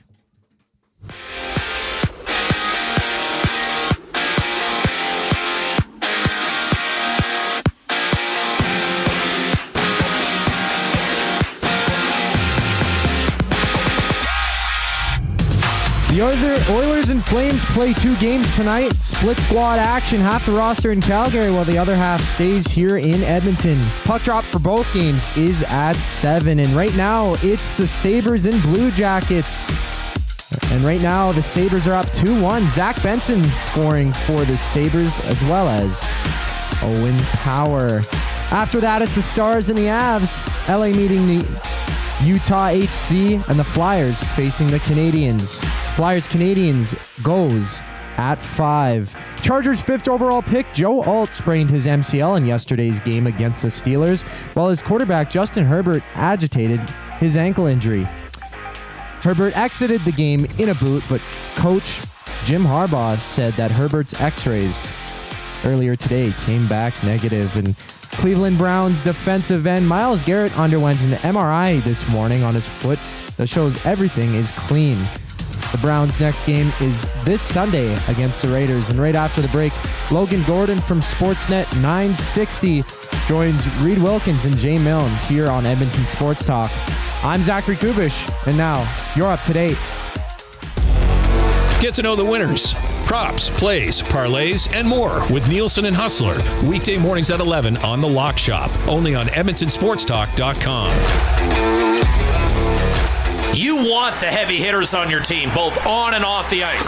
If you've been injured in a car accident, call the heavy hitters of injury law. James H. Brown and Associates, Alberta injury lawyers. With over 200 years of combined injury law experience, their precedent-setting lawyers are ready to help. Locally owned and proud Edmonton Oilers fans, James H. Brown and Associates wants to support you with their unrivaled experience, unrivaled results, and unrivaled commitment. When accidents happen, head to jameshbrown.com. Few of us can say that we're over 60 and still hot, but Mr. Mike's Burger can. And to celebrate over 60 years of Mr. Mike's famous burger, you're invited to taste history for only $8.99 at Mike Burger Madness. Savor the original flame-grilled Mike Burger on their signature garlic French loaf for a limited time. Dine-in only price of just $8.99. Sides extra. It's Mr. Mike's Mike Burger Madness, and you'd be mad to miss it. Offer ends September 30th. Eat locally, Enjoy casually.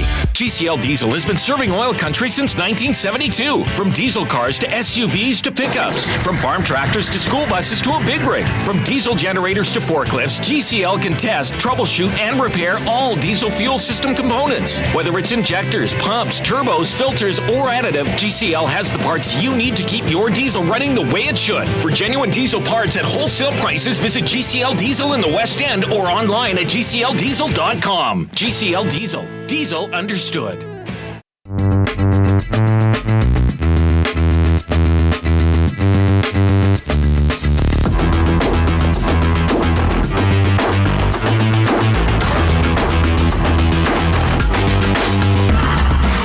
Yeah, we're off and running with the Oilers preseason. The overtime win last night over the Winnipeg Jets.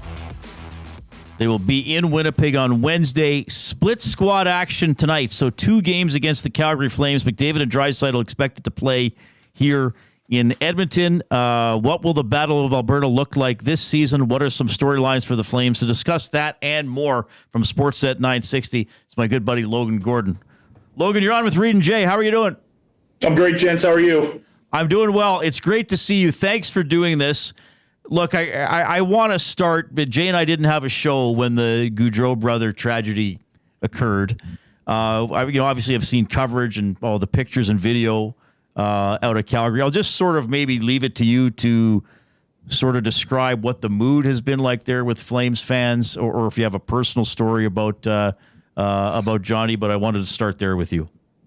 Yeah, it's been somber. It'll continue to be somber as the Flames play the first home game since that tragic incident. It hit home for a lot of people because, the one thing you always knew about Johnny was he was a family guy.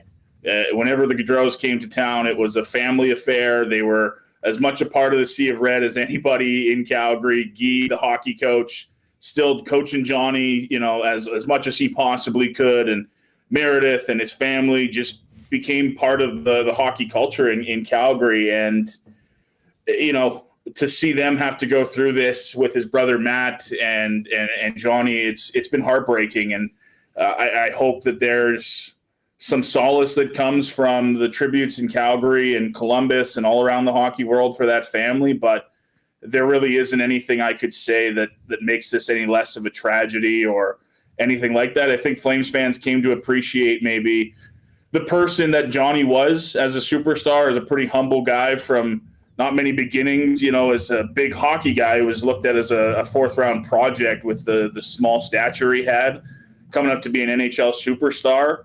I think that was just something that's become appreciated and is going to be appreciated this season from Flames fans in a lot of ways. Yeah. Yeah, there was a moment of silence last night at Rogers Place. Tough story. Wanted to ask you about that. We will transition to talk about the Flames and this couple of games coming up tonight against the Oilers. Trading away Jacob Markstrom to the Devils June 19th was somewhat, I guess, surprising. It caught off guard as that was the starting goaltender in Calgary. But it looks like the Flames will be relying on rookie goaltender Dustin Wolf. Is this the far and away number 1 goaltender for the Flames? And can you tell us a little bit more about this player? He's not far and away the number 1. He's going to have to earn that spot. Dan Vladar, former Boston Bruins, been here a couple of years as Jacob Markstrom's sidekick, and he's going to get a fair share of the net this year, and he wants to prove – this will be really his first opportunity, guys, to prove that he can be a number 1 goaltender. And while I think he understands the situation, that Dustin Wolf's a great prospect, a really fast up-and-comer who's succeeded everywhere in his career from the WHL to the American Hockey League, Dan Vladar wants to put his stamp on this situation too. So Dustin's going to have to come in and earn his ice time. There's no doubt about that. Devin Cooley's entered the mix as well. Vladar had off-season hip surgery that ended his season last year a little early. It's always good to have some insurance. I'm sure Vancouver's thinking about that with their goaltending injuries right now, so it never hurts to have another guy around. But yeah, Dustin's forced his way into this. The conversation wasn't going to last long when you've won MVPs at the AHL level, goalie of the year at the AHL level. There was just going to be a time where this guy forced NHL time, and he's either going to sink or swim with more of it. This might not be a statistical year for Dustin Wolf, given the defense in front of him's pretty unproven, guys, but he's going to get a lot of playing time, and we're going to get a feel for whether or not he can handle the last challenge in front of him, which is being a regular NHLer. Logan Gordon joining us here on the Reid Wilkins Show. Logan from Sportsnet 960 in Calgary. It's fair to say that Jonathan Huberdeau has underachieved in his first 2 seasons in Calgary. Do you think he can rebound and become his former offensive self? I guess it depends on what you clarify or what you want to quantify in a successful offensive season for him. Because if it's getting back to 115 points, it's just not happening. That's not the player he's been in Calgary. He's still trying to figure out what's caused such an abrupt point change for him. It's something the organization's still working for. Do I think there's a possibility that Jonathan can rebound to a more respectable level that maybe doesn't earn the $10 million price tag every year, but maybe softens the blow for what's been a pretty bad trade from the Calgary Flames perspective? Sure. If you can get to 70, maybe 80 points, I think that would ease a lot of pain for Flames fans. But to talk about Jonathan Huberdeau and getting back to offensive superstar levels that we saw in Florida with 115 points, that's just not the guy that's existed in Calgary the last 2 years. In terms of who's coming to Edmonton tonight, is there, and look, I got to say, Logan, sometimes these early preseason games, I feel bad for the road team. The sacrificial lambs go to the other team's city. Both McDavid and Draisaitl. I know the Oilers will have some good players in Calgary, but clearly the better lineup is here in Edmonton. Who's a player or two coming to Edmonton tonight for Calgary that's maybe to watch? I think Oilers fans will probably recognize the name Anthony Mantha as a guy that has spent some time across the NHL. Right now, he's the de facto hope across from Jonathan Huberdeau on the other side that maybe can get him going offensively.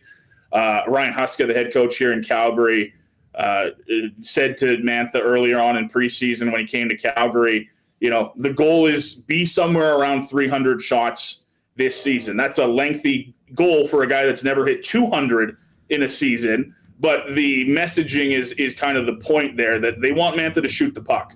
Shoot it as often as you can. If Huberdeau hits you with a tape-to-tape pass, we expect you to put that puck on net, try to be a 20-goal scorer, and maybe there's a world where at the trade deadline, and he's a valuable asset for the Calgary Flames, you want to talk about maybe earning a longer stay in Calgary. Okay, maybe.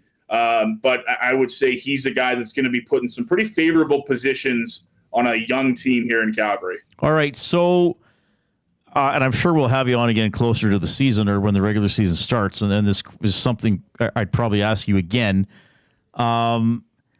What's the outlook, though, initially here with the Flames organization, with the media, maybe even with the fans? I know Jay sent me one of those preseason charts, where they have like good defense, good offense, bad defense, bad offense, and they had the Flames like as one of the bottom 5 teams in that grid. And I'm like, okay, it's pretty early to say that, but they had that regular season division title a couple of years ago, have missed the playoffs 2 years in a row. They've changed GMs. Huska's going into his second year coaching. What are the expectations like in Calgary for the team right now? I think in fairness, they're pretty low.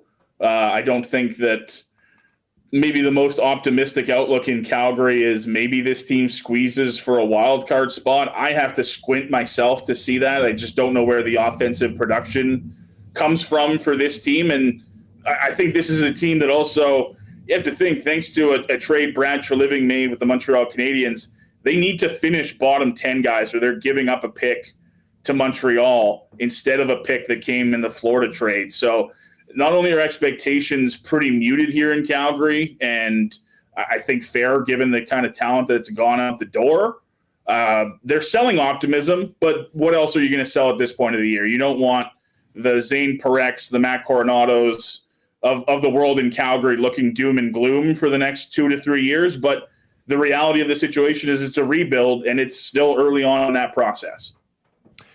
Logan, I know you know we're talking Flames, and obviously that is a big part of your job, but I also know that you're a Chargers fan, and we got to talk some LA Chargers here. Were you shocked or surprised that they decided to start Justin Herbert yesterday against the Steelers as opposed to going with a bona fide, and I'm a Commanders guy, so I know and I love Taylor Heineke. And now to have that high ankle sprain re-injured, and you might have to start this process all over again, if not add timeline to it. What did you think about that? And I mean, you're missing Joe Alt. That was a bad Sunday for your Chargers. But what do you think about that decision? Yeah, it's a tough one. I think the Chargers' perspective on it is, I think if Taylor Heineke's a week or two earlier with the group, I think that they probably hand him the keys in that game. I think Harbaugh and Greg Roman were probably a bit concerned with just how much of the playbook he had mastered heading into a really tough defensive game. But yeah, you hear high ankle sprain and you don't generally talk about a guy coming out and playing the next week, let alone against a team that's got TJ Watt rushing the passer. I don't care how good Joe Alt is, and he's been very good. TJ Watt's going to get home, and when they did get home, it made it worse. Now you're looking at a matchup with the Chiefs with no Joe Alt, no Rashawn Slater, and potentially no Justin Herbert. I don't think Jim Harbaugh can coach them out of that. And with a bye week on the other side, I don't want to say throw in the towel for the Chargers against a 3-0 Chiefs team, but you've got to be realistic with where you're at, because this is a team that's not going very far without Justin Herbert, especially if those tackles aren't there to protect them. I'll ask you one more football one about the CFL team there. I mean, we could have neither Alberta team in the playoffs here in the CFL. Stamps don't look good recently. Like, are they looking at massive changes in the offseason? I mean, 6-12 last year was enough to get you to the playoffs, but it was 6-12. But they might not get to 6 wins this year. What's going on with the Stamps? Yeah, the end to the playoff streak, I think, would mean pretty massive changes for Jay McNeil in the president's spot. It's been beating your head against the wall for the Calgary Stampeders this entire season. They've been stubborn offensively at times. There's been a lack of production most weeks. You just can't tell what this team is going to be. And in the lifelong, fandom of a Huffnagel Dickinson tenure, that's the last thing you ever expected from a Calgary Stampeders team.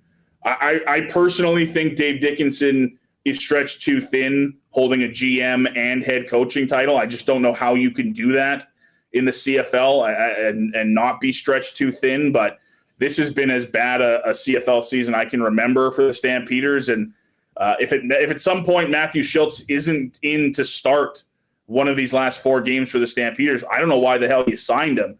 You don't have any CFL experience behind Jake Mayer, and Jake Mayer has been a dink and dunk quarterback who, when he throws the ball down the field, it likely gets intercepted. So they've got some major problems to fix in Calgary, because this does not look like a good football team right now. And it could be, based on a testy locker room after that loss to Saskatchewan, it might be a tough month to finish out the season, guys. Yeah, what happened there? They were still squabbling when the media came in, or what exactly happened?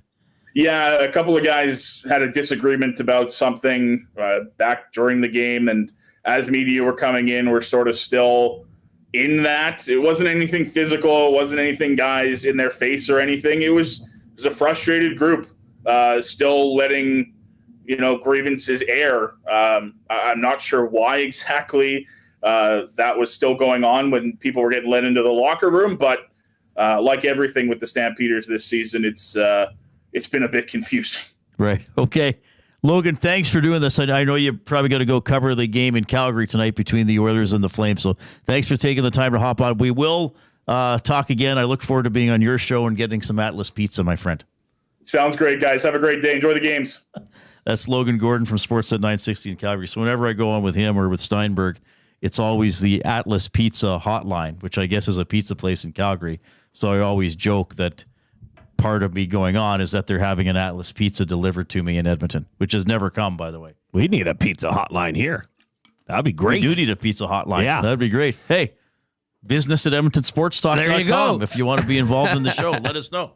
Hey, Reid, I just want to circle back to the poll that was put up near the start of the show. Okay. And if you are listening, please, I was at family dinner last night. My mom listens all the time, and she says, every day when you remind me to press the thumbs up button, I do, because I simply forget.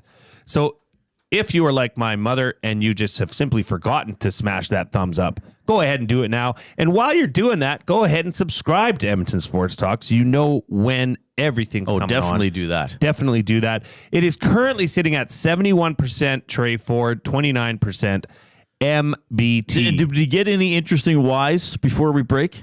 As to why? No. I mean, there was a lot of, Jarius Jackson was actually getting a lot of, disdain towards his play calling, his offense, and particularly that one play.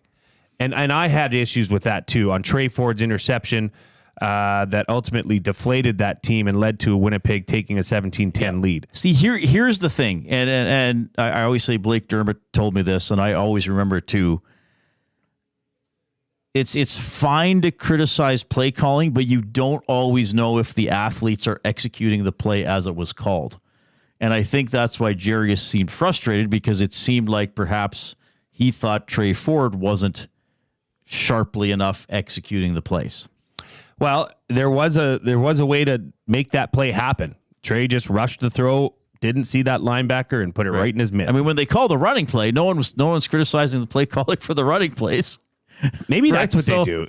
Just 67 rushes. 67 runs a game. Yeah. Just pound it down there. And you know what? Good news, and we'll find out more as the Elks enter their practice week here, but hoping to have Javon Leake back, which could add to, and don't forget, Javon Leake, as much as he's been a breakthrough at running back, it's also cost the return game, clearly. Dylan Mitchell and Gavin Cobb. Gavin Cobb would probably be the more speedy, more elusive player. I think he's more dangerous. He just kind of goes, right? Yeah, he can hit a crease and take it just with his speed alone. Dylan Mitchell did not blow anybody's hair back with his return game on Saturday, and that was a big part of their game. They had the highest return average in the CFL. That is no longer, as Javon Leake's taken on the running back role, because they don't want him returning as specialist anymore, given his prominent role as running back. We will react to some behind-the-scenes footage of Connor McDavid. Jay's going to let you know about a massive hit on a defensive back from over the weekend, and also a nice block and a big hit by an Elks player in that game on Saturday as well. And, of course, more of your contributions. Here comes the Coop.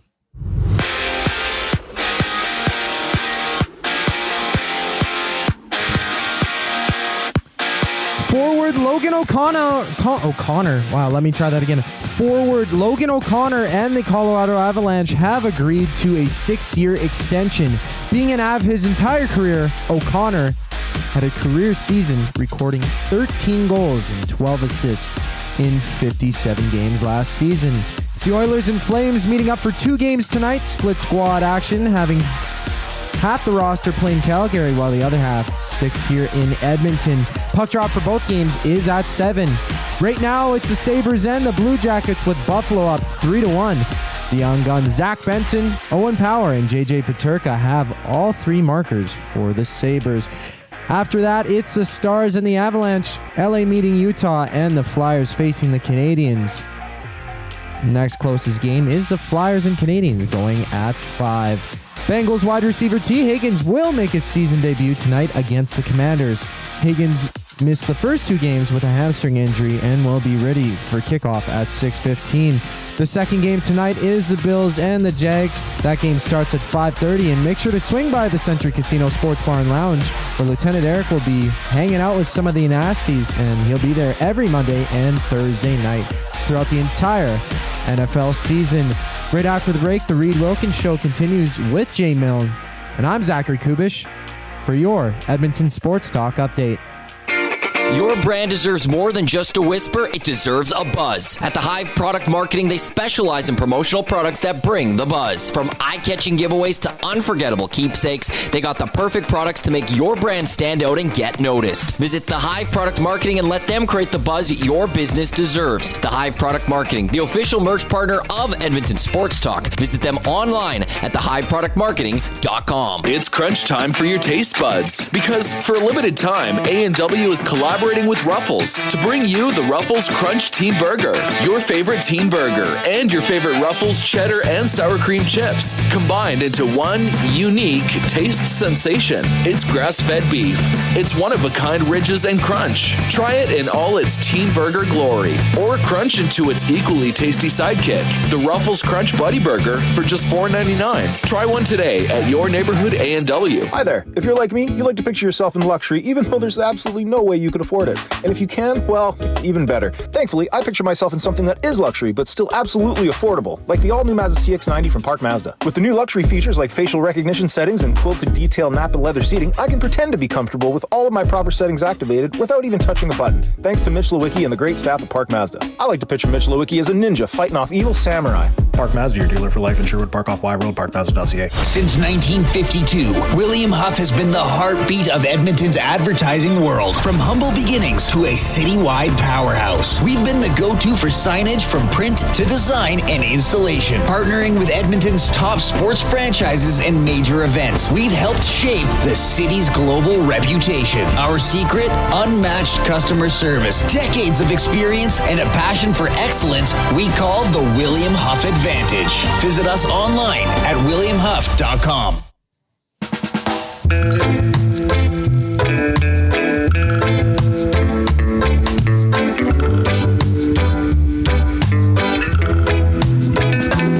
Coming to you from the James H. Brown studio, James H. Brown Personal Injury Law Firm, the heavy hitters of injury law with over 200 years of experience. James H. Brown will get you the settlement you deserve.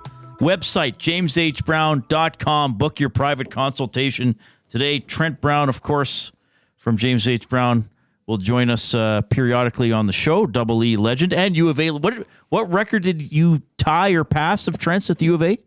Career interception record. Now, I only played there for 3 years. He played there for 5. So take that, per Trent capita, Brown. you're way per better. Per capita, I'm much better You're than the Trent best. Brown. I am the GOAT. You're the best defender in Bears history? Please, crown me. I'll take it. Just crown him already. Yeah. Jay Milne, wasn't that, what was the guy's name? The Bears coach. We are who we thought they were. I can't believe I forgot his name. Dennis Green. I think he passed away a couple years ago, didn't he? Wasn't that when he was the Vikings Arizona coach. Cardinals coach when he did the crown there? Right.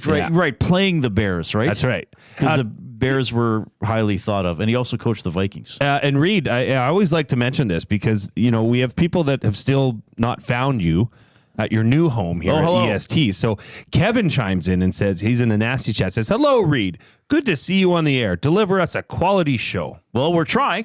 We're doing our best. I am on the air. We're on the air. EdmontonSportsTalk.com, iHeartRadio app, TuneIn Radio app. You can watch on YouTube. If you're listening to this, you may be listening to this after the fact, wherever you get your podcasts. It is slightly different, sure, but I know the security guard at Rogers Place last night to me said, "Well, congratulations on your new job." And he's like, "I don't know if I'll be able to listen." And I pulled out my phone and I said, "Look at this, iHeartRadio." And he goes like, "Oh, I have that app." I said, "Then you can get us. You can listen. You can get us. It's quite convenient, and it's the way things are going." So, well, and it is nice to hear your voice as clear as it is. We are coming through loud and clear on your clear choice. Well, hopefully not overly loud. Crisp and clear. Hopefully nice and clear and sounding appropriate leveled. This would be a good time to mention along the lines of broadcasting. I do want to publicly congratulate Brendan Escott, my longtime colleague at 630 Ched, as being named the new host of Inside Sports. Very deserving. Enjoyed working with Escott. Round of clicks for him. Still talk to him, still text him. We talked at the game last night, so it's not as if I'm not saying anything publicly that I didn't say to him personally, but I want to say it publicly. I'm very happy for him. I think he's going to do a great job. As someone who took a lot of pride and enjoyed doing that show for 11 years, I'm glad that they're moving it back to a 2-hour show, 6 to 8. Obviously, the last year I did it, it was only 7-8. So I'm really glad that Brendan is getting that opportunity. So congratulations to Brendan. Very well said, Reid. Very well said. And congrats, Brendan. That is awesome. Very happy. All right. We gotta touch on this. If you're not on YouTube, maybe go look at this later. We'll describe what we're playing as we're playing it. But a couple of blocks from the weekend in the CFL. The first one was Friday night, Saskatchewan, Calgary. You probably have seen it. It's Samuel Emilus. You can roll it whenever you're ready, Zach. Samuel Emilus. Was that how you say it?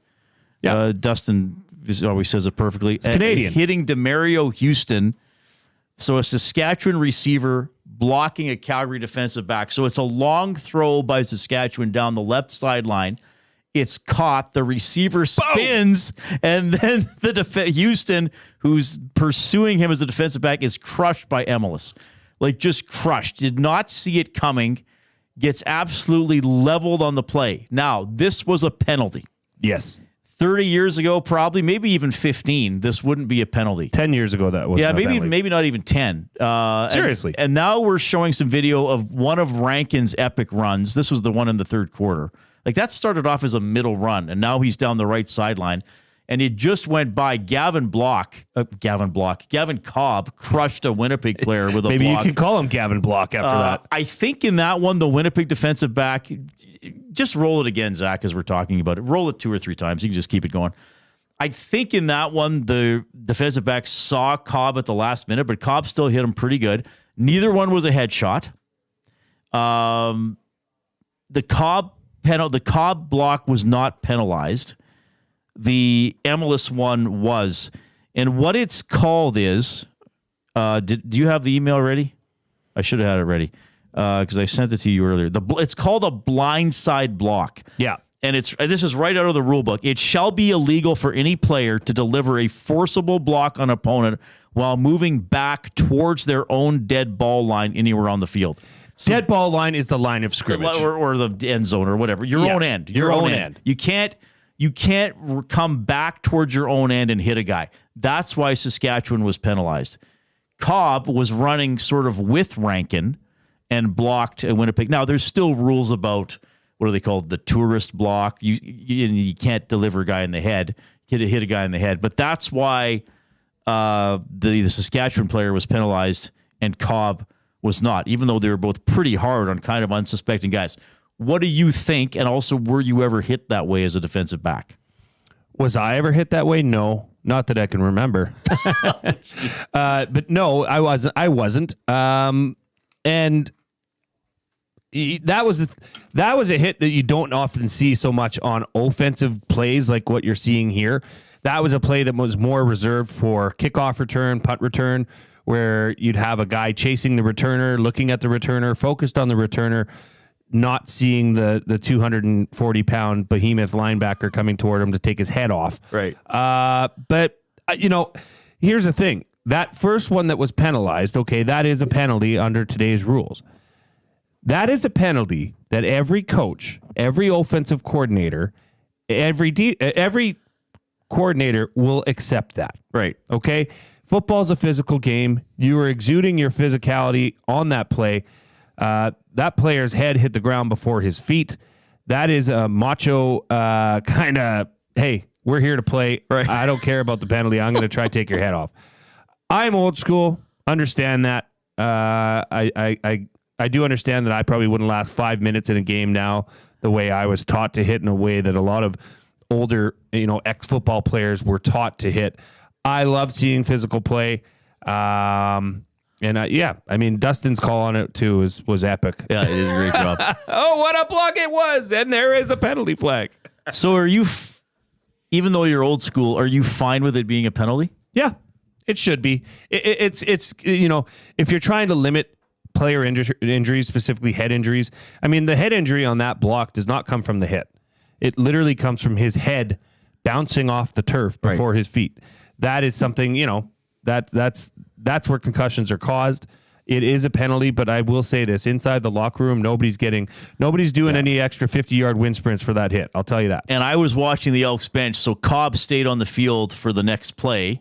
And then he sometimes gets subbed out when they put in the extra blocker or whatever. Zot. And then when he came to the bench, everybody went to Cobb and congratulated him for that block because it's a hard hit.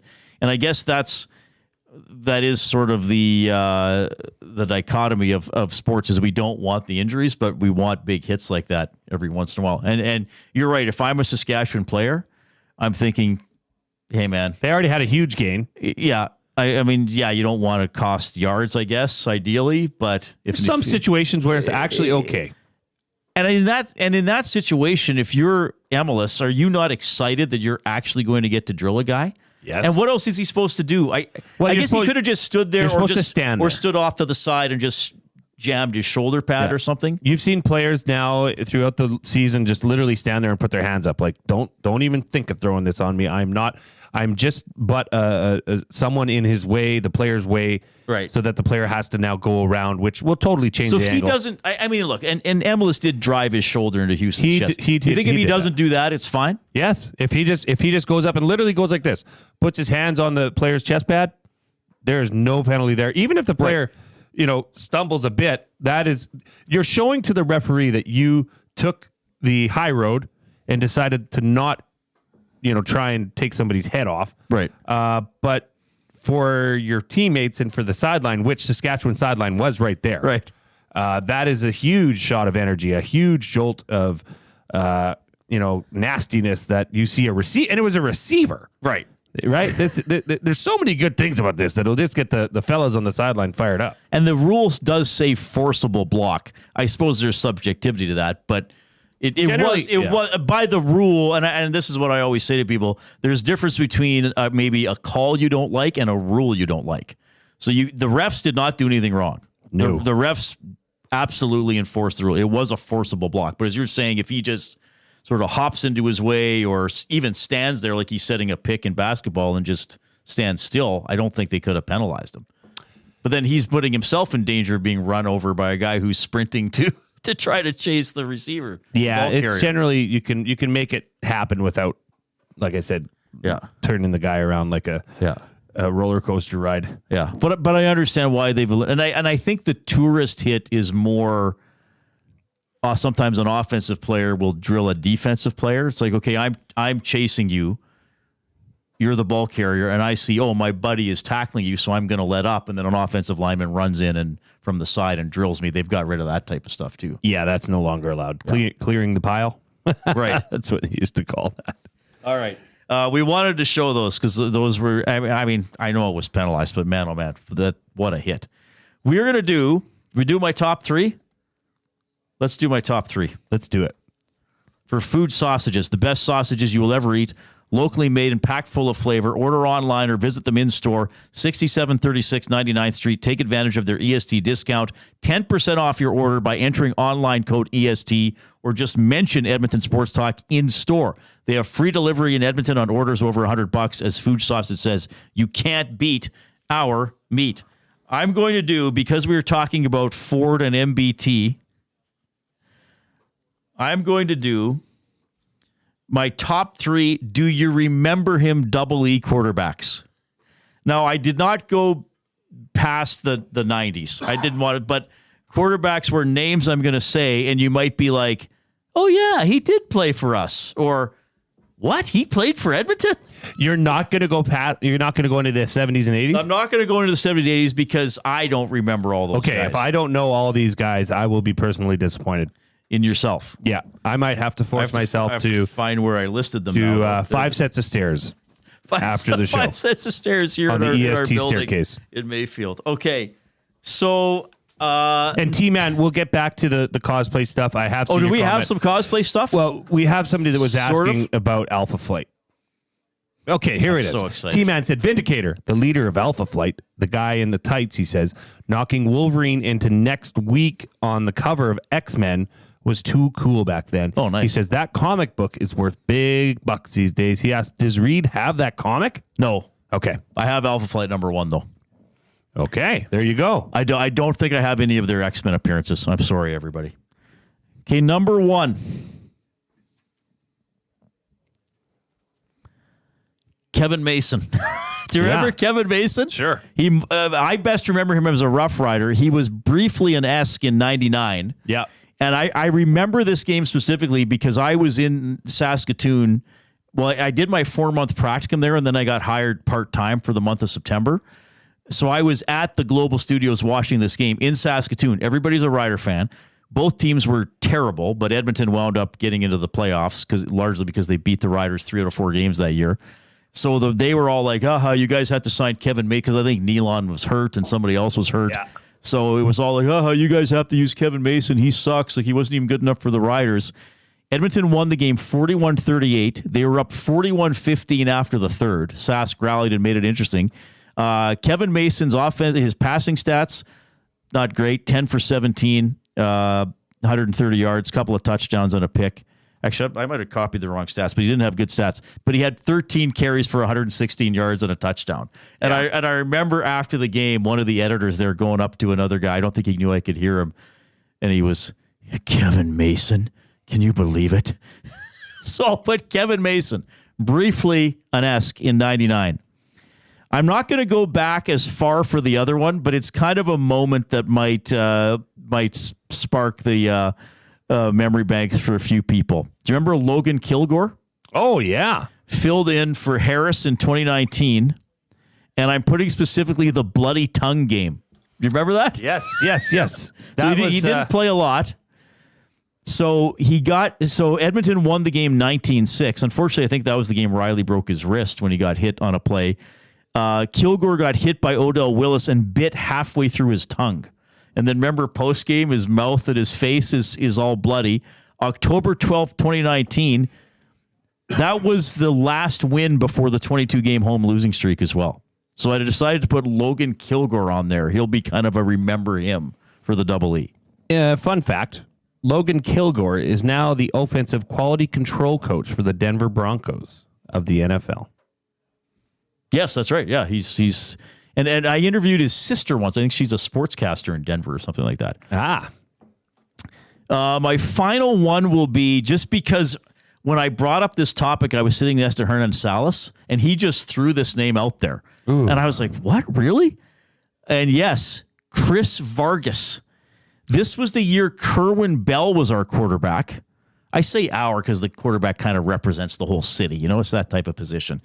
And Vargas played 6 games. Bell didn't start the whole season. He must have been hurt. And remember, Bell did not bag himself with the spike in Edmonton. That was with Toronto. Can I say bag himself? I think I can. So Chris Vargas played 6 games for the Double E in 95. And then I looked up a story about him from 2000. He donated a part of a lung to his wife's brother who had cystic fibrosis. Wow. So I thought that was a pretty interesting tidbit about Chris Vargas. So people might have their own contributions. My top 3. Do you remember him? Double E quarterbacks. Kind of like, so these are players where you think to yourself, oh yeah, I forgot he played for us. Or you even say, what? He played for Edmonton? Kevin Mason, Logan Kilgore, Chris Vargas. I know Logan Kilgore is more recent, but he still might be kind of forgotten because he never stuck around. But then when you say the bloody tongue guy. Yeah, well, all these were flashes in the pan. Yeah, pretty much. But it's amazing if you were actually, and maybe I should look at that, say since 1990, how many quarterbacks Edmonton has rostered.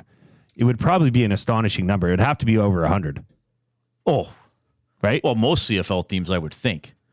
I'd say most. They're all in the same You'll boat, notice, sure. though, when a team has a good era, it's usually the same quarterback for several seasons, except for an injury game or two. Like Ricky Ray, Jason Moss, that kind of stuff. Yeah, and even Riley was there. Yeah. I mean, Franklin played a few games. But okay, so that's the fun list for today for Food Sausage, my top 3. Do you remember him, QBs? Why is Connor McDavid yelling? You'll find out next on the Reid Wilkins Show with Jay Milne.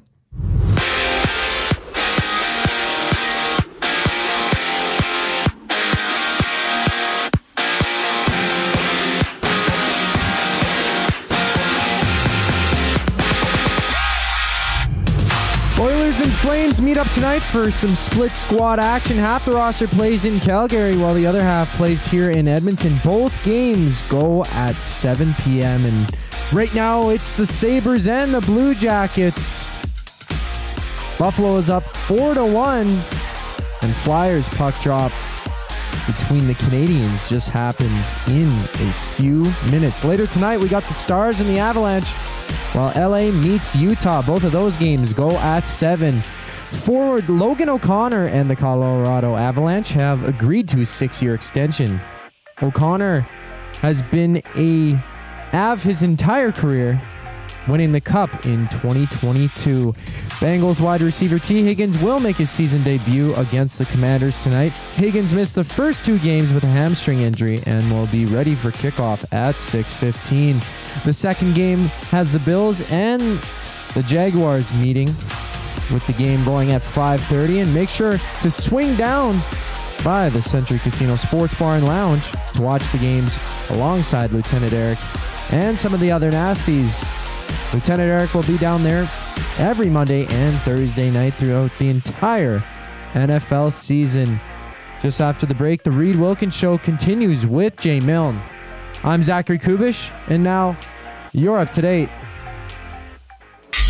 Wake up with the Nielsen Show with Dustin Nielsen and Lieutenant Eric. Weekday mornings 6 to 9 on EdmontonSportsTalk.com. Conveniently located 10 minutes west of St. Albert, Wheeler's RV Storage will provide you with safe, secure storage for your RV, boat, or whatever you need to store. Open 7 days a week with gated keypad access and extra large stalls. Now is the time to take advantage of their limited time offer. Buy 6 months and get 1 month free. Now's the time to go to WheelersRVStorage.com. That's Wheeler's RV Storage. Safe, secure storage. Visit them today at WheelersRVStorage.com. Food Sausages makes their meat with nothing but the best local ingredients. From chicken, beef, and pork, their gluten-free sausages are packed with flavor. Every single bite. Get a 10% discount when mentioning Edmonton Sports Talk in-store or use the code EST when shopping online at foodsausages.ca. Plus, you get free delivery on orders of $100 or more. Find them at 6736 99th Street. Food Sausages. You can't beat our meat.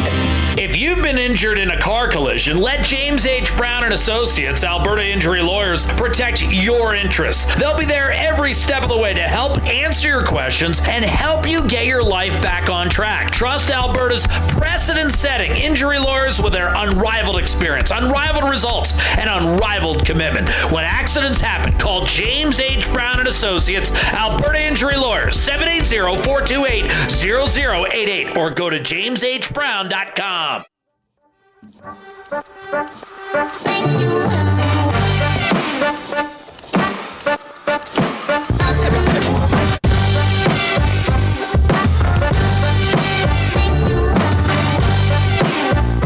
I will be going to Rogers Place to watch the Oilers and the Flames after the show tonight as the preseason continues. Monday Night Football, 2 Monday Night Football games coming up, so we'll talk about those as well. Connor McDavid is expected to play tonight for the Oilers with with Nugent Hopkins and Hyman. I think that line has some potential. We'll see what they can do in the preseason, though.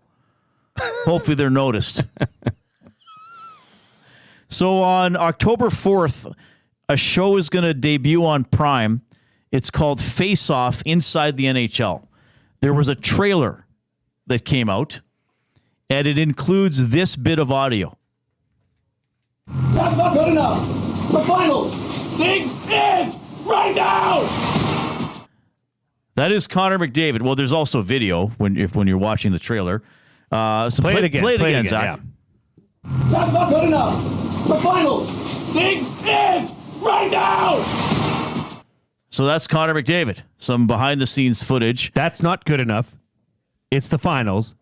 Dig in right now. Right now. So that's a very quick glimpse from behind the scenes of the Oilers captain, who I know from over the years of both doing a call-in show and just talking to sports fans in this market, was often criticized for what was perceived as a overly silent, overly passive demeanor. And he probably doesn't do enough in the dressing room. Can you play it one more time? That's not good enough. The finals. Dig in right now. I mean, I just get goosebumps listening to it. I feel like, yes, sir. Yes, sir. So, Is that would anybody think when you first played that to me when we were sitting in the bullpen getting ready for this show, I said, no, that's fake. That's not Connor McDavid. That's because you just heard it before. I just heard it. And lo and behold, by all accounts, it is him. And that is crazy to hear. I did not know that he had that voice, for one. I did not know that. I'm surprised that, and you kind of figured out what game you figured it was. Well, I think that's what I went to. What game is that from? And specifically saying that's not good enough, dig in, right? Like dig in is a very meaningful phrase, I would think, when it comes to playoff hockey.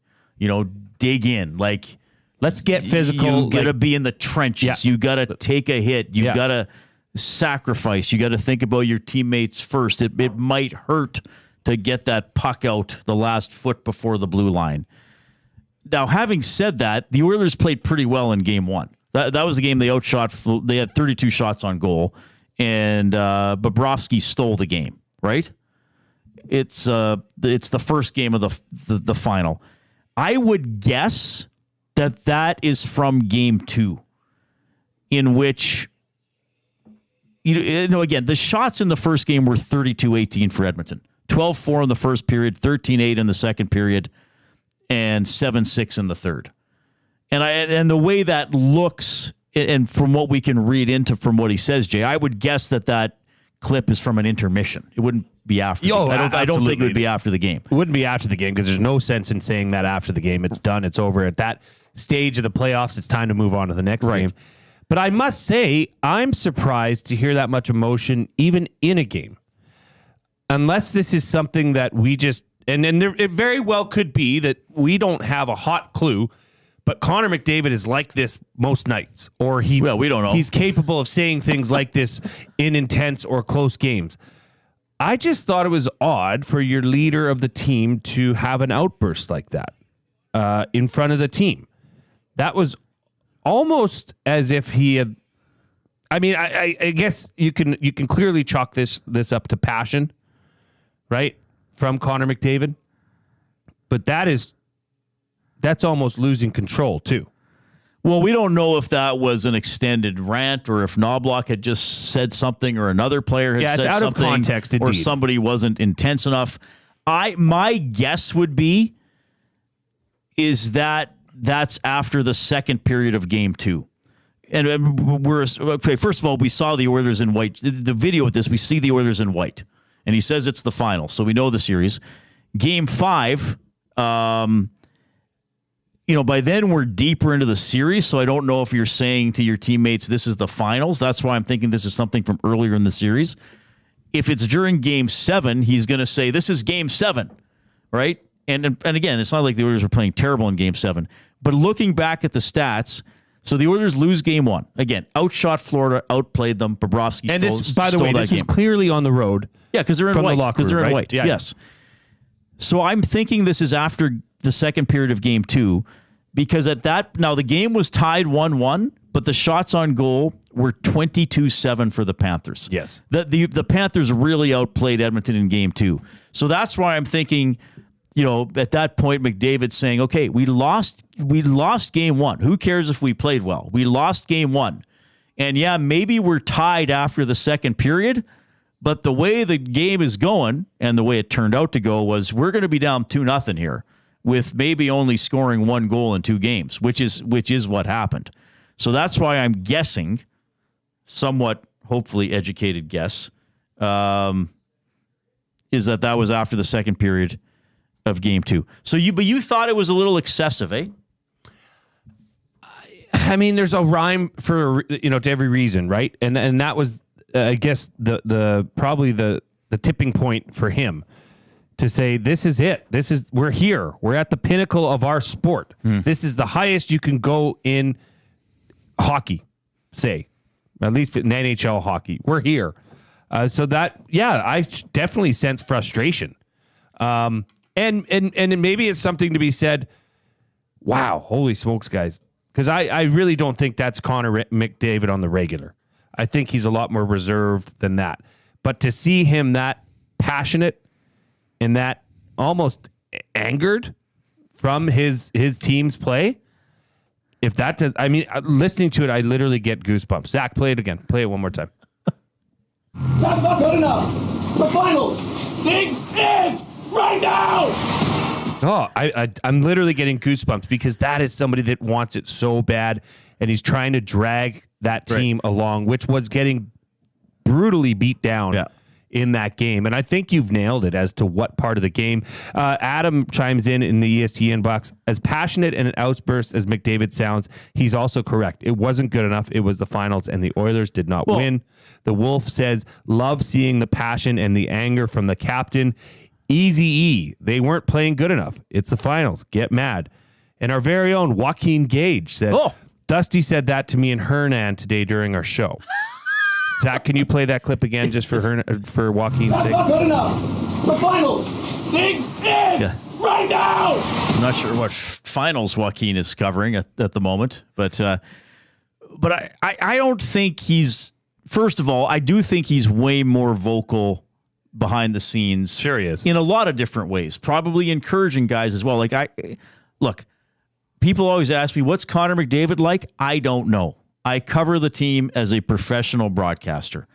I've had very small snippets of conversations with him. He's a perfectly friendly guy. He knows my name. I remember when we were back in the dressing room after the pandemic, he walked by me and gave me a pat on the shoulder and said, "Oh, hey, Reid, how you been?" And I said, "Oh, good, Connor. How are you?" That's it. We're human. You know, I don't hang out with the guy. I don't want to hang out with the guy. But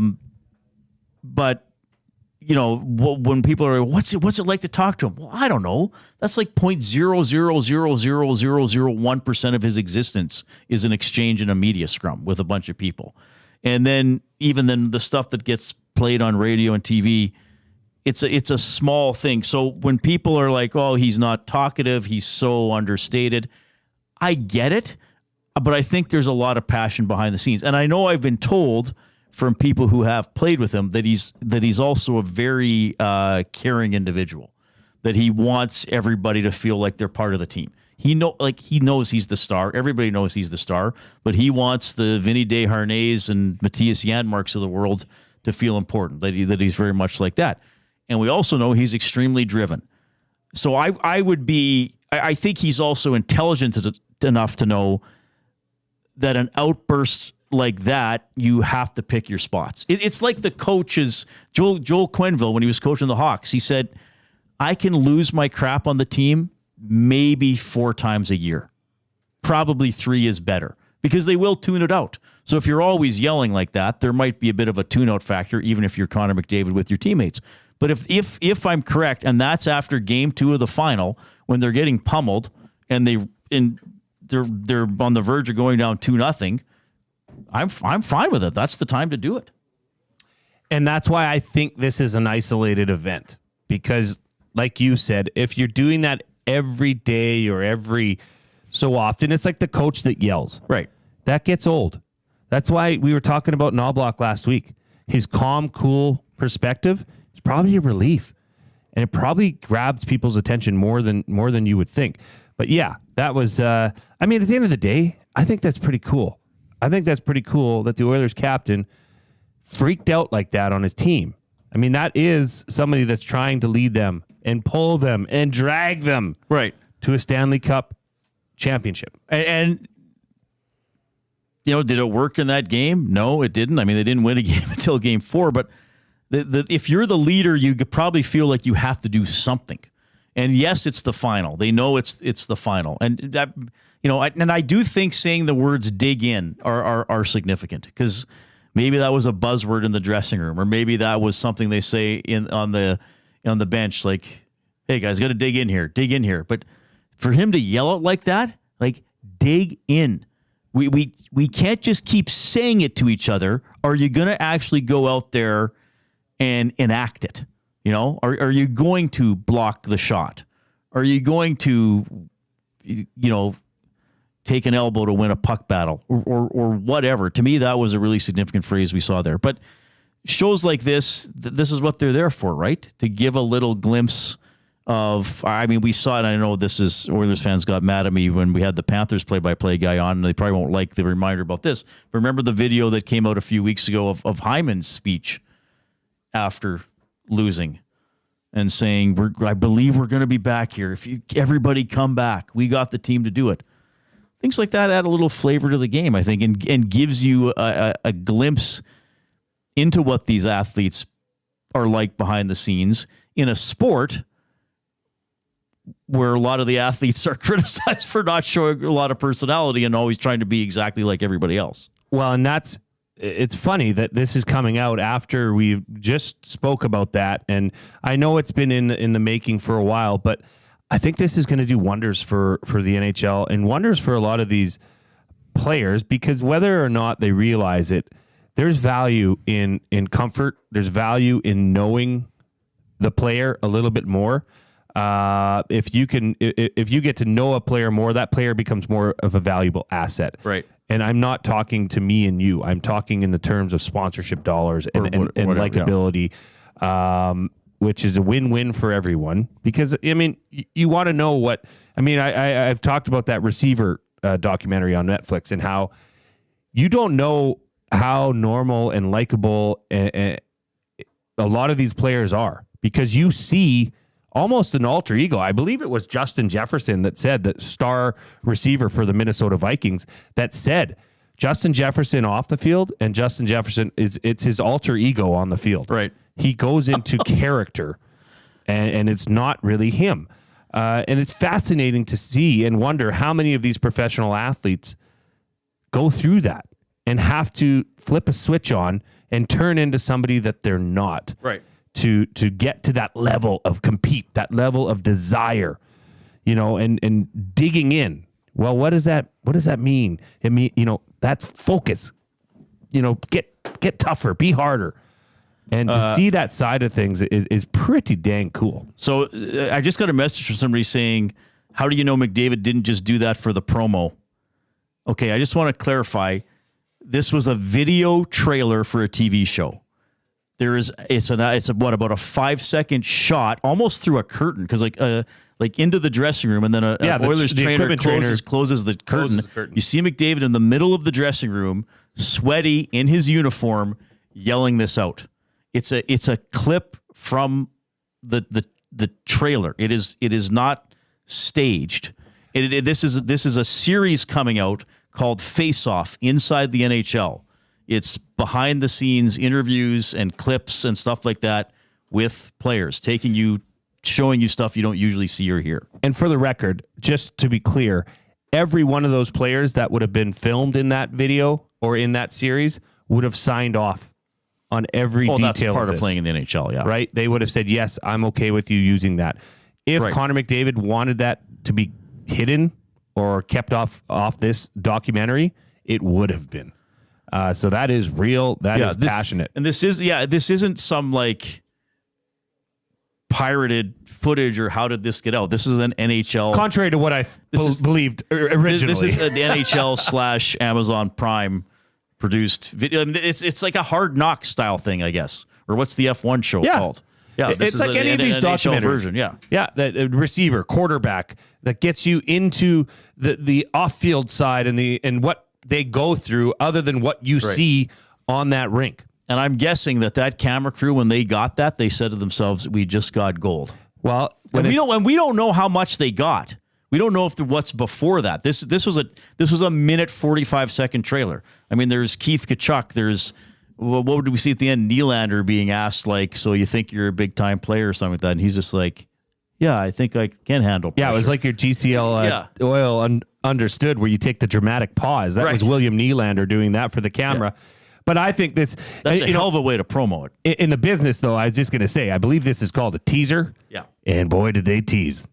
Well done. Round of clicks to the NHL and Prime. Good job, Prime. All right. Round of clicks for Zach for his upcoming sports update.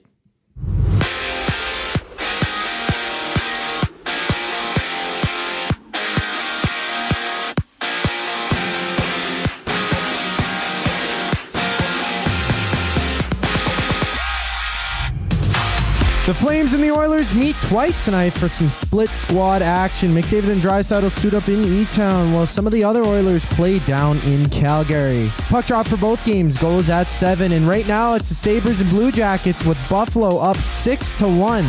The Flyers and Canadian game just started as well with just under 15 minutes remaining in the first period. Later tonight, we also got the Stars and the Avs, while LA meets Utah. Both of those games go at 7 o'clock.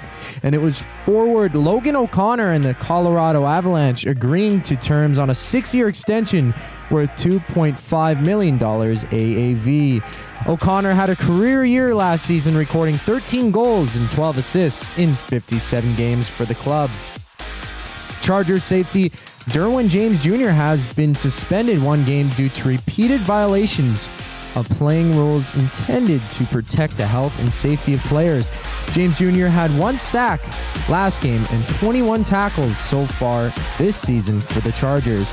In other news, Chargers 5th overall pick Joe Alt sprained his MCL in yesterday's game against the Steelers, while QB Justin Herbert agitated his ankle injury, exiting the game in a boot. Coach Jim Harbaugh says Herbert's x-rays came back negative, and tonight it's a double header. Bills and Jags, then the Commanders versus the Bengals. Swing by the Century Casino Sports Bar and Lounge to watch the game alongside Lieutenant Eric and some of the other nasties. Kickoff for that first game, Bills and Jags, is at 5:30. And just after the break, Reid Wilkins and Jay Milne continue the Reid Wilkins Show here on Edmonton Sports Talk. I'm Zachary Kubish, and now you're up to date. It's crunch time for your taste buds, because for a limited time, A&W is collaborating with Ruffles to bring you the Ruffles Crunch Teen Burger, your favorite teen burger, and your favorite Ruffles cheddar and sour cream chips, combined into one unique taste sensation. It's grass-fed beef.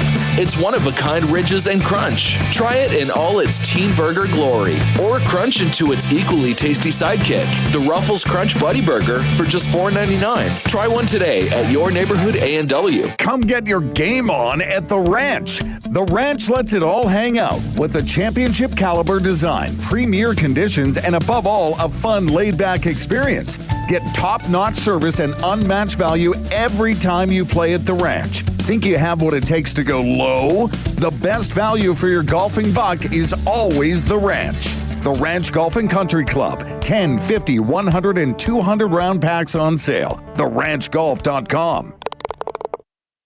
Celebrate the grand opening of Sit and Sleep and discover a revolutionary way to shop for mattresses. Stop in today for a free pressure point scan using cutting-edge technology so sleepologists can identify the perfect mattress for you. Right now, you'll get free local delivery on any mattress over $5.99 and receive a bamboo cooling mattress protector. Get grand opening savings now with every mattress on sale. Join us on location today for the celebrations at Sit and Sleep in South Common next to Planet Fitness. Edmonton Sports Talk delivers a mass audience of key influential customers to your business, all while you associate your company brand with the biggest names, the hottest sports news, and teams from every league around the globe. Oilers and Elks, NHL, NFL, Major League Baseball, and the Association, Formula One, soccer, golf, oh sweet mama! The excitement is palatable on Edmonton Sports Talk. It's where fans go to get their sports fix and where our partners find the most loyal consumers.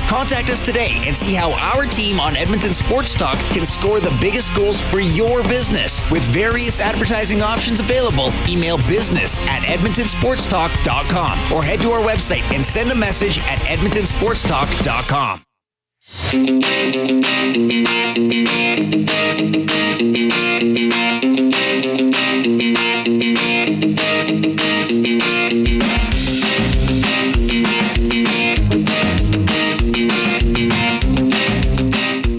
Time to dig in.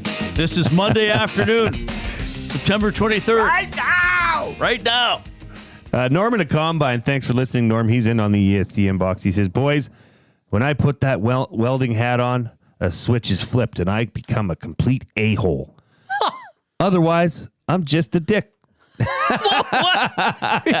What's going on? Norm, what is going on, Norm? Norm's a nice man. And shout out to all those parents out there that are driving their kids to practice, from practice. This is the gauntlet of the day. You get them home from school, you rush them into an early dinner, and you're off to hockey practice, volleyball practice, basketball practice, handball practice. Okay. But you asked what players have to show in the preseason. And I said, skill, great, getting into the tough areas. But that's a really good point about who do you become when you go to the rink or the field or whatever. So, okay, Matthias Ekholm has what, 4 kids? Hyman just had his 3rd. You think every afternoon is a smooth afternoon before a game? Heck no. But when you get into the dressing room and we get into the locker room, now you have to be that role. We've talked about Ekholm in the short time you and I have known each other. Wow, love hearing this guy talk. Yeah. Wow, look how intelligent he sounds. But he would squeeze your head into dust on the ice. So he knows that's who he has to be on the ice. And I've told this story before, but it bears repeating. And this is something you'll hear me go back to every once in a while because I think it's worth repeating. Covering the Penticton tournament many years ago.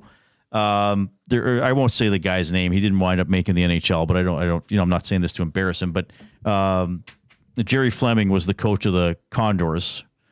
So he was. They might have still been in Oklahoma City at the time. Might have still been the Thunder. And there was a player, the Oilers had drafted, and now he was 21, 22, and wasn't really getting any traction. And I said, so what's this was off mic, but I said, what's up with this guy? Like, is he going to make the NHL? And Fleming said, he's pretty good. Like, he's got some skill, but he just doesn't have that screw you mentality. He's like, if you want to play in the NHL, you have to line up across from the other guy or have a guy coming down on you in a one-on-one or be shooting on a goalie and be thinking to yourself, screw you. You think you're good? I'm better than you. Or, you got me last time? Well, screw you. I'm coming back and I'm going to get you. Because if you don't have that, you would, let's look at the teams that are playing against the Edmonton Oilers. You have to think to yourself, screw you, McDavid. You got 8 points in your last 3 games. You're not getting any tonight. You have to work yourself into that mindset. You kind of have to sell yourself to yourself and then go out there and do it on. Look at all these stories about fighters that come out over the years, like being nervous about fights days in advance. But when they went out there and were exchanging blows with a guy, you'd think it's 2 guys who never have any doubts in the world going at it. That's part of the whole process. So, that's what I look for too in some of these preseason games. Like, okay, you think I'm the 17th best defenseman in the organization? Screw you. I'm going to go out there and play like Paul Coffey tonight in front of Paul Coffey, who's coaching the game in Calgary with Colin Chalk. See how I worked in some information amongst all that? Well, it is, somebody did ask earlier who's going where as far as coaches go. Chalk and Coffey are in Calgary. Gully and Knoblauch are here. Gotcha. But that just goes back to the level of compete. That is a must if you want to become any sort of take your athleticism to the next level. You have to have that. A hatred, literally, towards your opponent within the 60 minutes of play. And that needs to drive you to become better. Reid, one thing we didn't talk about is the 2024 Tailgate Chili Cook-Off. Okay, good. I had that noted here. Oh, okay. Look Chili at us. Cook-Off. Look at us. We're just... Tee up Jay for Chili Cook-Off. I didn't even need to. You just knew to do it. October 5th versus the Saskatchewan Roughriders. This will be happening down at the Tailgate at Commonwealth. There will be 25 traditional chilies and 5 vegetarian chilies. EST is a proud partner in this event, as well as the Elk Herd, Turf District, to name a few. So we would love to see as many of you down there sampling, trying chilies. Bring your Tums, bring your Lactate, or whatever you need to make sure your tummy stays safe during the game. Bring it all, but you can vote on it, and then it's going to be voted on. It's some, and there's lots of prizes and giveaways and whatnot. So looking forward to that. But we had an NFL weekend this last weekend, Reid. There was lots going on. What's going on? Tell me. Well, there's a couple teams that are surprising everybody. Minnesota's 3-0. The Vikings are for real. Is that where Darnold wound up? That's Sam Darnold led Minnesota Vikings. Aaron Jones, the running back they got from the Packers, is popping off. He had a huge game yesterday. Seattle. Yes. 3-0. Why are you surprised they're 3-0? Geno Wilson's their quarterback. Well, if Geno Wilson was their quarterback, maybe. Geno Smith is their quarterback. Geno Smith. Goof up. No! Okay, that's okay. That's okay. That's it okay. happens. It happens. All right. Geno Wilson. I was thinking Wilson from... never mind. Okay. First of all, I picked a bit of a homer pick. Well, not when we don't live in Seattle. Bit of a heart pick because I cheer for the Seahawks. But they played Denver. Not good. They went into the Patriots. Not good. Penalty aided. And then they play Miami without Tua. So what's the surprise? It's still surprising. If you look at it from before the season, nobody would have expected them to be 3-0. Maybe 2-1. 2-1, I think, was very realistic. Yeah. Andy Dalton came in Carolina, the Red Rocket, the Red River Rocket, or Red Rocket. No, Red River is Mahomes. The Red Rocket. He's from Texas Christian. Okay, so is Bryce Young he's taken a bit finished? of a... He's not finished. He was first overall. Yeah, he was first overall last year. He's taken a backseat. The Chicago Bears fleeced Carolina in that trade that sent the first overall pick to Carolina. But Chuba Hubbard, local talent, yes. Sherwood Park, Bev Facey Falcon went off yesterday. He was 21 rushes for 114 yards, five receptions for 55 yards, and a touchdown. That was beautiful to see. Dallas looks rough.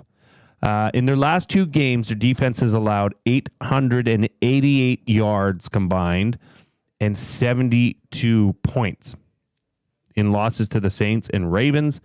Good for Maddie's Baltimore Ravens, and the Chiefs. The Chiefs. They squeaked out. All three of their victories have been squeaked out in the last minute of the game. Week 1, it was the Isaiah Likely. His toe was out of bounds. Remember that Baltimore game? Yep. Week 2, the pass interference on 4th and 16 that led to them victory over Cincinnati, which was a pass interference. I'm not saying the refs blew this one, but the refs did blow last night's game. Yeah. And Smith TM14, if you are still in the nasty chat, I can't help but agree with you on this because he was saying earlier, what is he saying here? Let me see. He said, seems like the refs were in favor of Winnipeg, like how KC is favored. That's, talking about Was Edmonton. there bad reffing in the Elks game? I think he just wanted to get a shot in about, just want to take a shot. Chiefs because he's been on this. He's been on this for a while. So the Chiefs got away with pass interference on was it the last drive or the second last drive? I think it was the second last drive. No, maybe it is the last drive. It was 4 minutes, 12 seconds. No, it was the second last drive because that was in the end zone. And then on their last drive, KC got a pass interference call that shouldn't have been when the receiver just ran into They got the DB. ball back. That's right. Right. It was a pass to Kyle Pitts. Cook, the defensive back from Kansas City, literally tackled him. And his back was to the ball. He didn't turn his head. That's what we talked about last. That right there is pass interference. The NFL gives a little more leeway. That sometimes if you're not turned around and the ball but he was starting the tackle before the ball was there. Then plus the ball hit him in the back. So the Chiefs did get a break. Do I think the Chiefs get favored calls from officials? No, I don't. I think more Chiefs games are on TV because they're good and they win a lot. So it maybe seems like the calls help them, but you still got to go out there and take advantage of them. I don't think the refs favor anybody.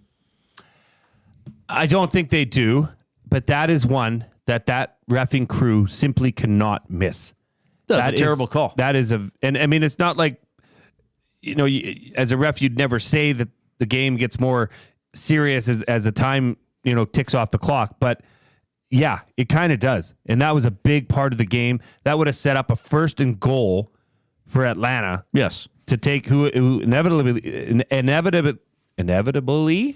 lost 22-17. Mm-hmm. So this would have given them the opportunity to go up, and they would have went for 2 because having it 23-22, they would have went for 25-22. This could have been a totally different outcome. But here we are. But they didn't do themselves any favors either with so 4th and 1. That was a terrible and play call. they called this outside run, which I realized they'd been calling throughout the course of the game.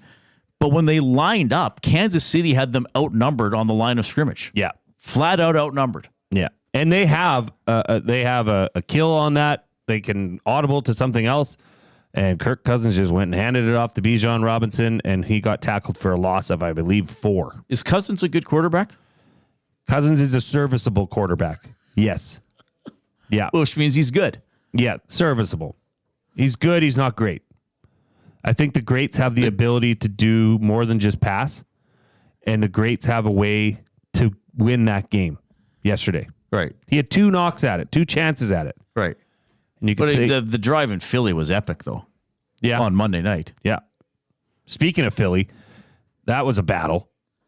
You know what? I saw the beginning of that game, and then I saw the end where they got the long pass to set up the touchdown.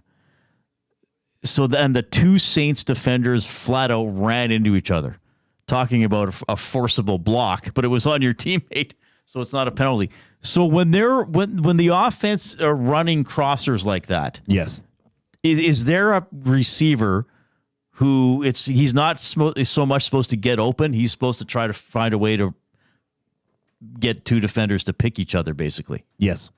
So he's like, I'm probably not getting the ball. I'm the 100% he's not getting the ball. Right. It's designed that way. It's called a pick play. It's a DB's probably the most argued call because some receivers can make it look really good and make it look like they're just running their route. So they'll run at the defender and then right veer at the off defender. at the last second, Yeah. so there's no contact. But in that case, he got the Saints defenders to crash into each other. Yeah. And then it's wide By open design. for God. 100% by It design. rarely works that perfectly. Yeah, that looked like a woo, woo, woo, woo, woo, Looked like woo, a woo. cartoon or something. Yeah, exactly. No, that was good. It's an interesting season that's unfolding because I know it's only week 3, but it's kind of like that overreaction that everybody has after an NFL weekend. It's too early in the year to overreact. And we'll set up the Monday night. The one's already here. started already. Yeah. We don't have a TV in here to watch on. Hashtag TV for Reid. Nudge, nudge, wink, wink. To the powers that be, Reid needs a TV. What was the hashtag we decided upon? Hashtag TV for Reid. For what? Hashtag TV, the number 4, Reid. Well, just send it to Dustin. Yeah. Well, I think everybody would enjoy a TV. Oh, they would too. Who doesn't enjoy a nice TV? But we're Well- going to have hockey games starting at 5 soon. Yeah. Around the National Hockey League. We'll have baseball playoff games in the afternoon. We need a TV in here. Well, there is one right there, but we can't see it from here. And I think one right above the Coob's head there would be great. Yeah. Or even we could put it down there by the camera. It'd be all right. Sure. We are in the James H. Brown studio. James H. Brown Personal Injury Law Firm, the heavy hitters of injury law. With over 200 years of experience, James H. Brown gets you the settlement you deserve. Check him out, jameshbrown.com. Book your private consultation today. Yes, we will talk a little bit about Monday Night Football. I think we're getting a duck update on the EST Farm Report. It's Reid and Jay on Edmonton Sports Talk, your clear choice for Edmonton sports.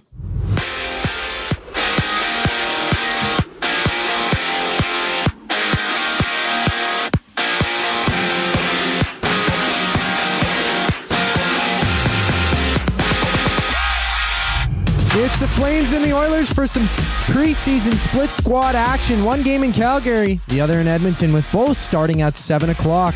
Elsewhere, the Sabres beat the Blue Jackets 6-1, while the Flyers and Canadians are at near the end of the second period, tied at 0-0. Later, it's the Stars against the Avs, while LA meets Utah at 7 o'clock, and Logan O'Connor signed a 6-year, $15 million extension with the Avalanche. O'Connor won the Cup in 2022 and is coming off a career year scoring 13 goals and 12 assists in 57 games. In the NFL, it's a doubleheader tonight, and the Bills and Jags game has already started. It's 0-0 with 10:30 remaining in the first quarter. Later tonight at 6:15, T. Higgins will make his season debut for the Bengals against the Commanders. And you can go down to the Century Casino Sports Bar and Lounge to hang out with Lieutenant Eric and some of the other nasties for the action. Just after the break, the Reid Wilkins Show with Jay Milne continues for their final segment of today. I'm Zachary Kubish, and now you're up to date. Hey Edmonton, ready to take advantage of lower rates and better pricing? South Fort Chevrolet in Fort Saskatchewan has you covered. From rugged trucks to sleek SUVs. And with over 40 years in business, you can trust that you're getting the best deal on your new ride. As the proud title sponsor of the Nielsen Show, EST listeners can drive a little to save a lot with South Fort Chevrolet's transparent pricing and down-to-earth sales team. Visit us today in Fort Saskatchewan or online at southfortchev.com. At Mind 360, we invite you to embark on your mental health journey in a safe and comfortable space. Conveniently located in St. Albert, Mind 360 has a diverse team of experienced clinicians that offer a broad range of tailored services for children, adults, and families. Furthermore, we are very proud to serve our military, veterans, and first responders. If you're looking for counseling, treatment, or assessment, understand that you are not alone. Contact Mind 360 at mind360.ca to book an appointment today. Gallo LLP is an Alberta-based accounting firm with expert chartered professional accountants in both our Edmonton and Sherwood Park accounting firms. Our experienced and innovative accountants provide financial advice that saves our clients money. Simply put, we help our clients protect their assets and grow their businesses. At Gallo LLP, they go beyond the numbers to ensure the continued success of your business. Reach out to Preet or John to discuss how they can help your business grow. Visit GalloLLP.ca today and see how they can help you take your business to the next level. You've always known GCL Diesel as the experts in diesel fuel systems, but did you know that GCL is also your source for turbochargers and turbo repair? As a turbo supplier for Garrett, Borg Warner, and Holset, GCL can provide genuine original equipment turbos at wholesale prices. Whether it's diesel, gas, natural gas, or performance, we can provide you with the turbo or custom repair you require. Turbo questions? We've got turbo answers. Visit us in the West End or online at GCLDiesel.com. GCL Diesel, turbochargers understood.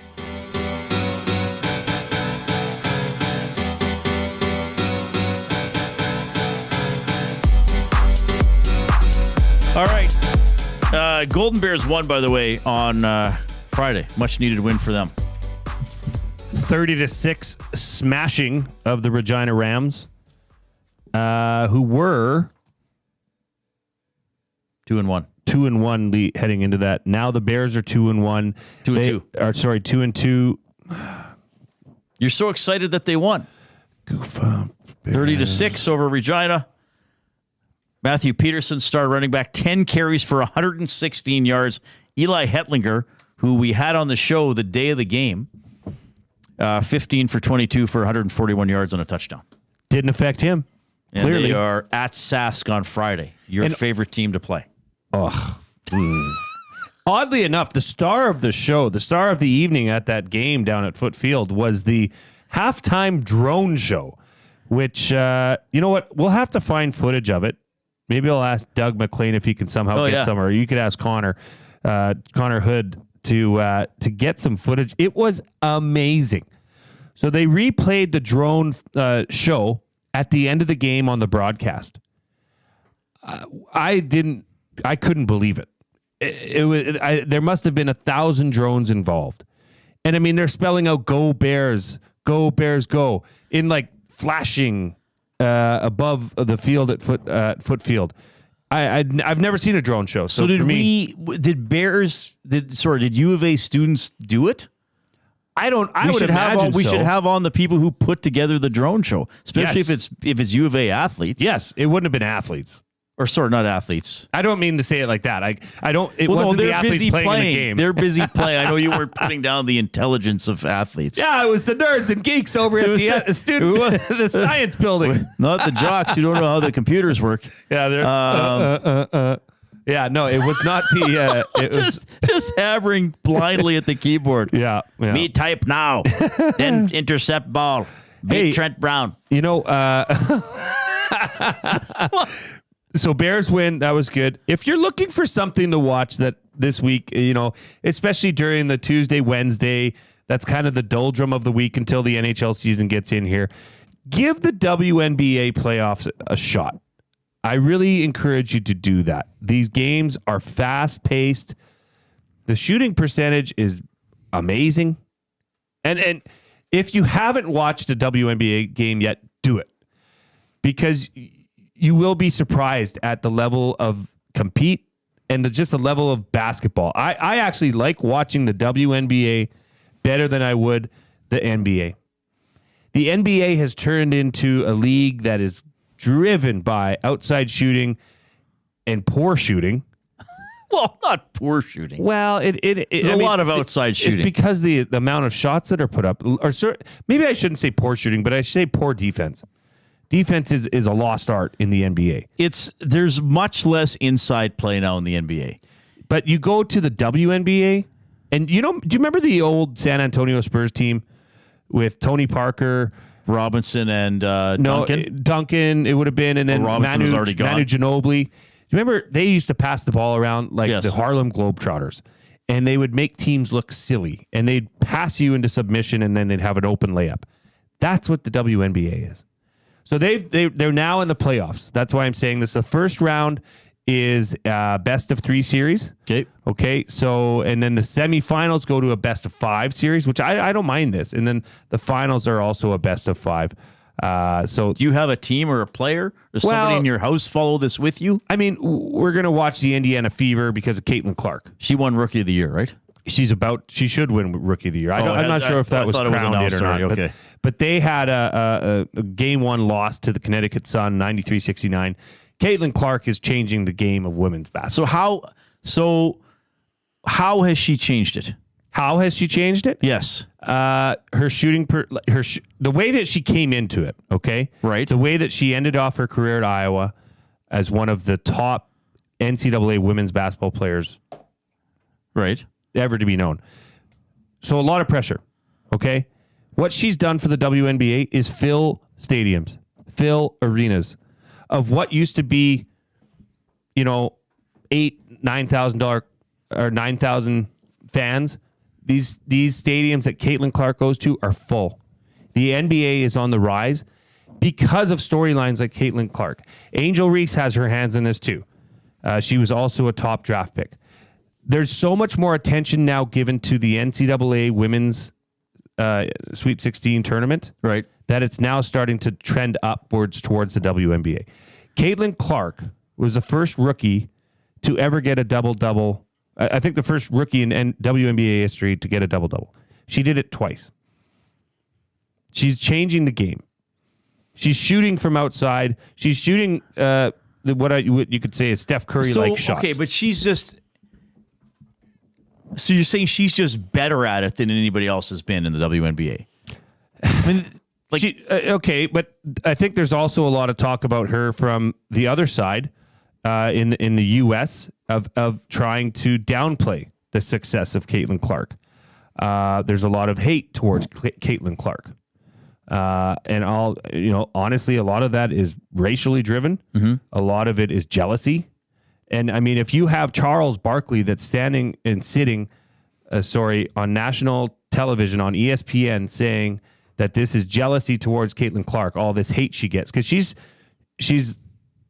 very polarizing. She's loved, but she's also hated, and it's a unique story for somebody that is now part of the reason that these stadiums are selling out, and a pretty damn good basketball player to back it up.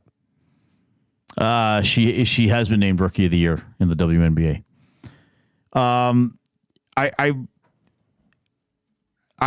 do not watch the WNBA, and I really don't watch a lot of NBA anymore. I would agree with you about the NBA that it has become let's just shoot the three, because the 3-pointer has been around about 40 years in the NBA, but as it's progressed, it's been shot more and more. Because of the analytics, well, that shot's worth more. So if we make this percentage of it, it's worth more than making this many 2-pointers. But some games, not all of them, but some games, it's okay, run down, shoot a 3. Nobody crashed the boards. Nobody tried to set up an inside play. And it's interesting when you look back on Larry Bird's stats. People can go on Basketball Reference and look at it. Larry Bird is known as a sharpshooter. And the 3-point shot was introduced in the 80s in the NBA. He actually didn't shoot very many 3-pointers. One day, my buddy and I went back and we were looking at box scores from some of the Lakers-Celtics finals series in the 80s. And there were games in which the teams took a combined 4 or 5 3-point attempts. Bird would be 1 for 2 from 3. It's not like now where Curry, will take, I don't know, he'd probably take 23 pointers in a game. That's just mind-boggling to think about now. It has changed the game. Has it changed it for the better? I don't know. I guess it depends what you want to watch. But there's still dominant big men, but they're also expected to shoot from the outside. So Caitlin Clark has had 18 rookie records in the WNBA this season. First rookie to record 15-plus points, 10 points plus assists, and 5 3-pointers in a game. First rookie to record 30 points, 5 rebounds, and 5... I mean, the list goes on and on. 9th rookie to be named a WNBA All-Star. Most assists by a rookie in WNBA All-Star history. Fastest player to reach 100 3-pointers. Fastest player to reach 400 points and 200 assists. Most assists in a rookie season. Most points in a rookie season. Most 20.5 assists, 5 rebound games by a rookie in WNBA. Like, she is rewriting the record book in her rookie season. But even single season records in the WNBA, rookie aside, fastest to record 100 points and 50 assists. Fastest to record 150 points, 50 rebounds, and 50 assists. Most assists in a single season. Most assists in a single game. And I mean, the same list is there. There's almost 15 different points as to why, she's the real deal. Right. So she has made you, your family, more interested in the WNBA? 100%. Like everybody in your family? Yeah. Okay. It's something worth watching.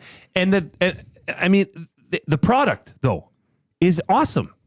It's basketball like it's meant to be played. I mean that sincerely. It's not professional basketball in the sense of the NBA. It's basketball being played like a team sport. Right. Passing and variety of ways to attack. I find relieving. I find comfort in that because, it's hard. It's why, I would way rather watch NCAA basketball, men's or women's, over the NBA.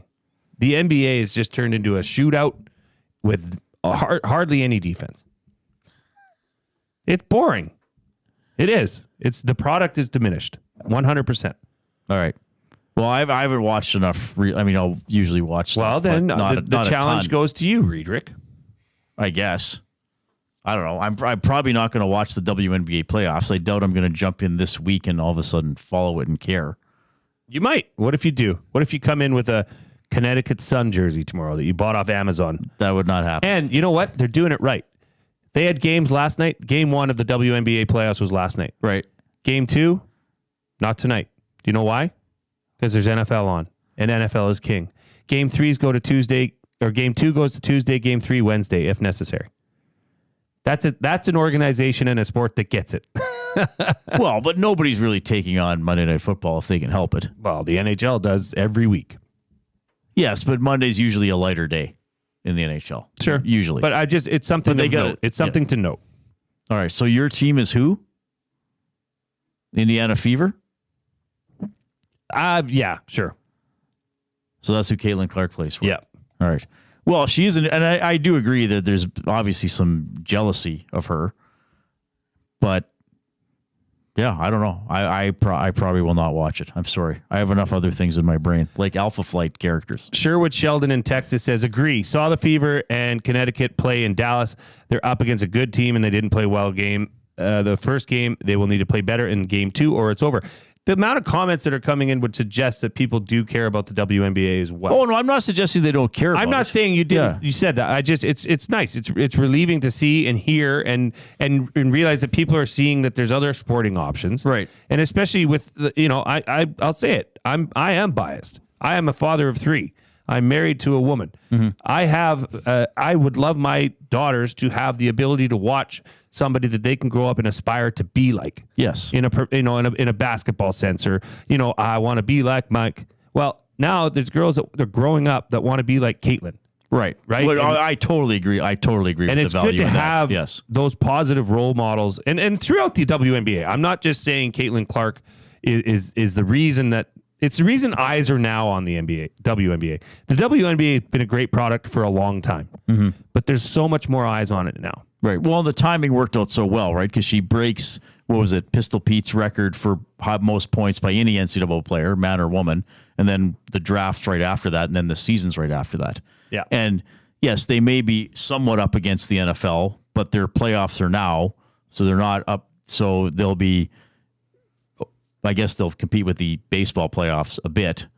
But yeah, for the most part, they can get, hey, we have postseason games at a time of year when other leagues don't have a lot of postseason games. As we're wrapping up here, because we got to get into the goof ups, of which I had 3 today. Astonishing. I'm usually perfect, but hey, everybody falters once in a while.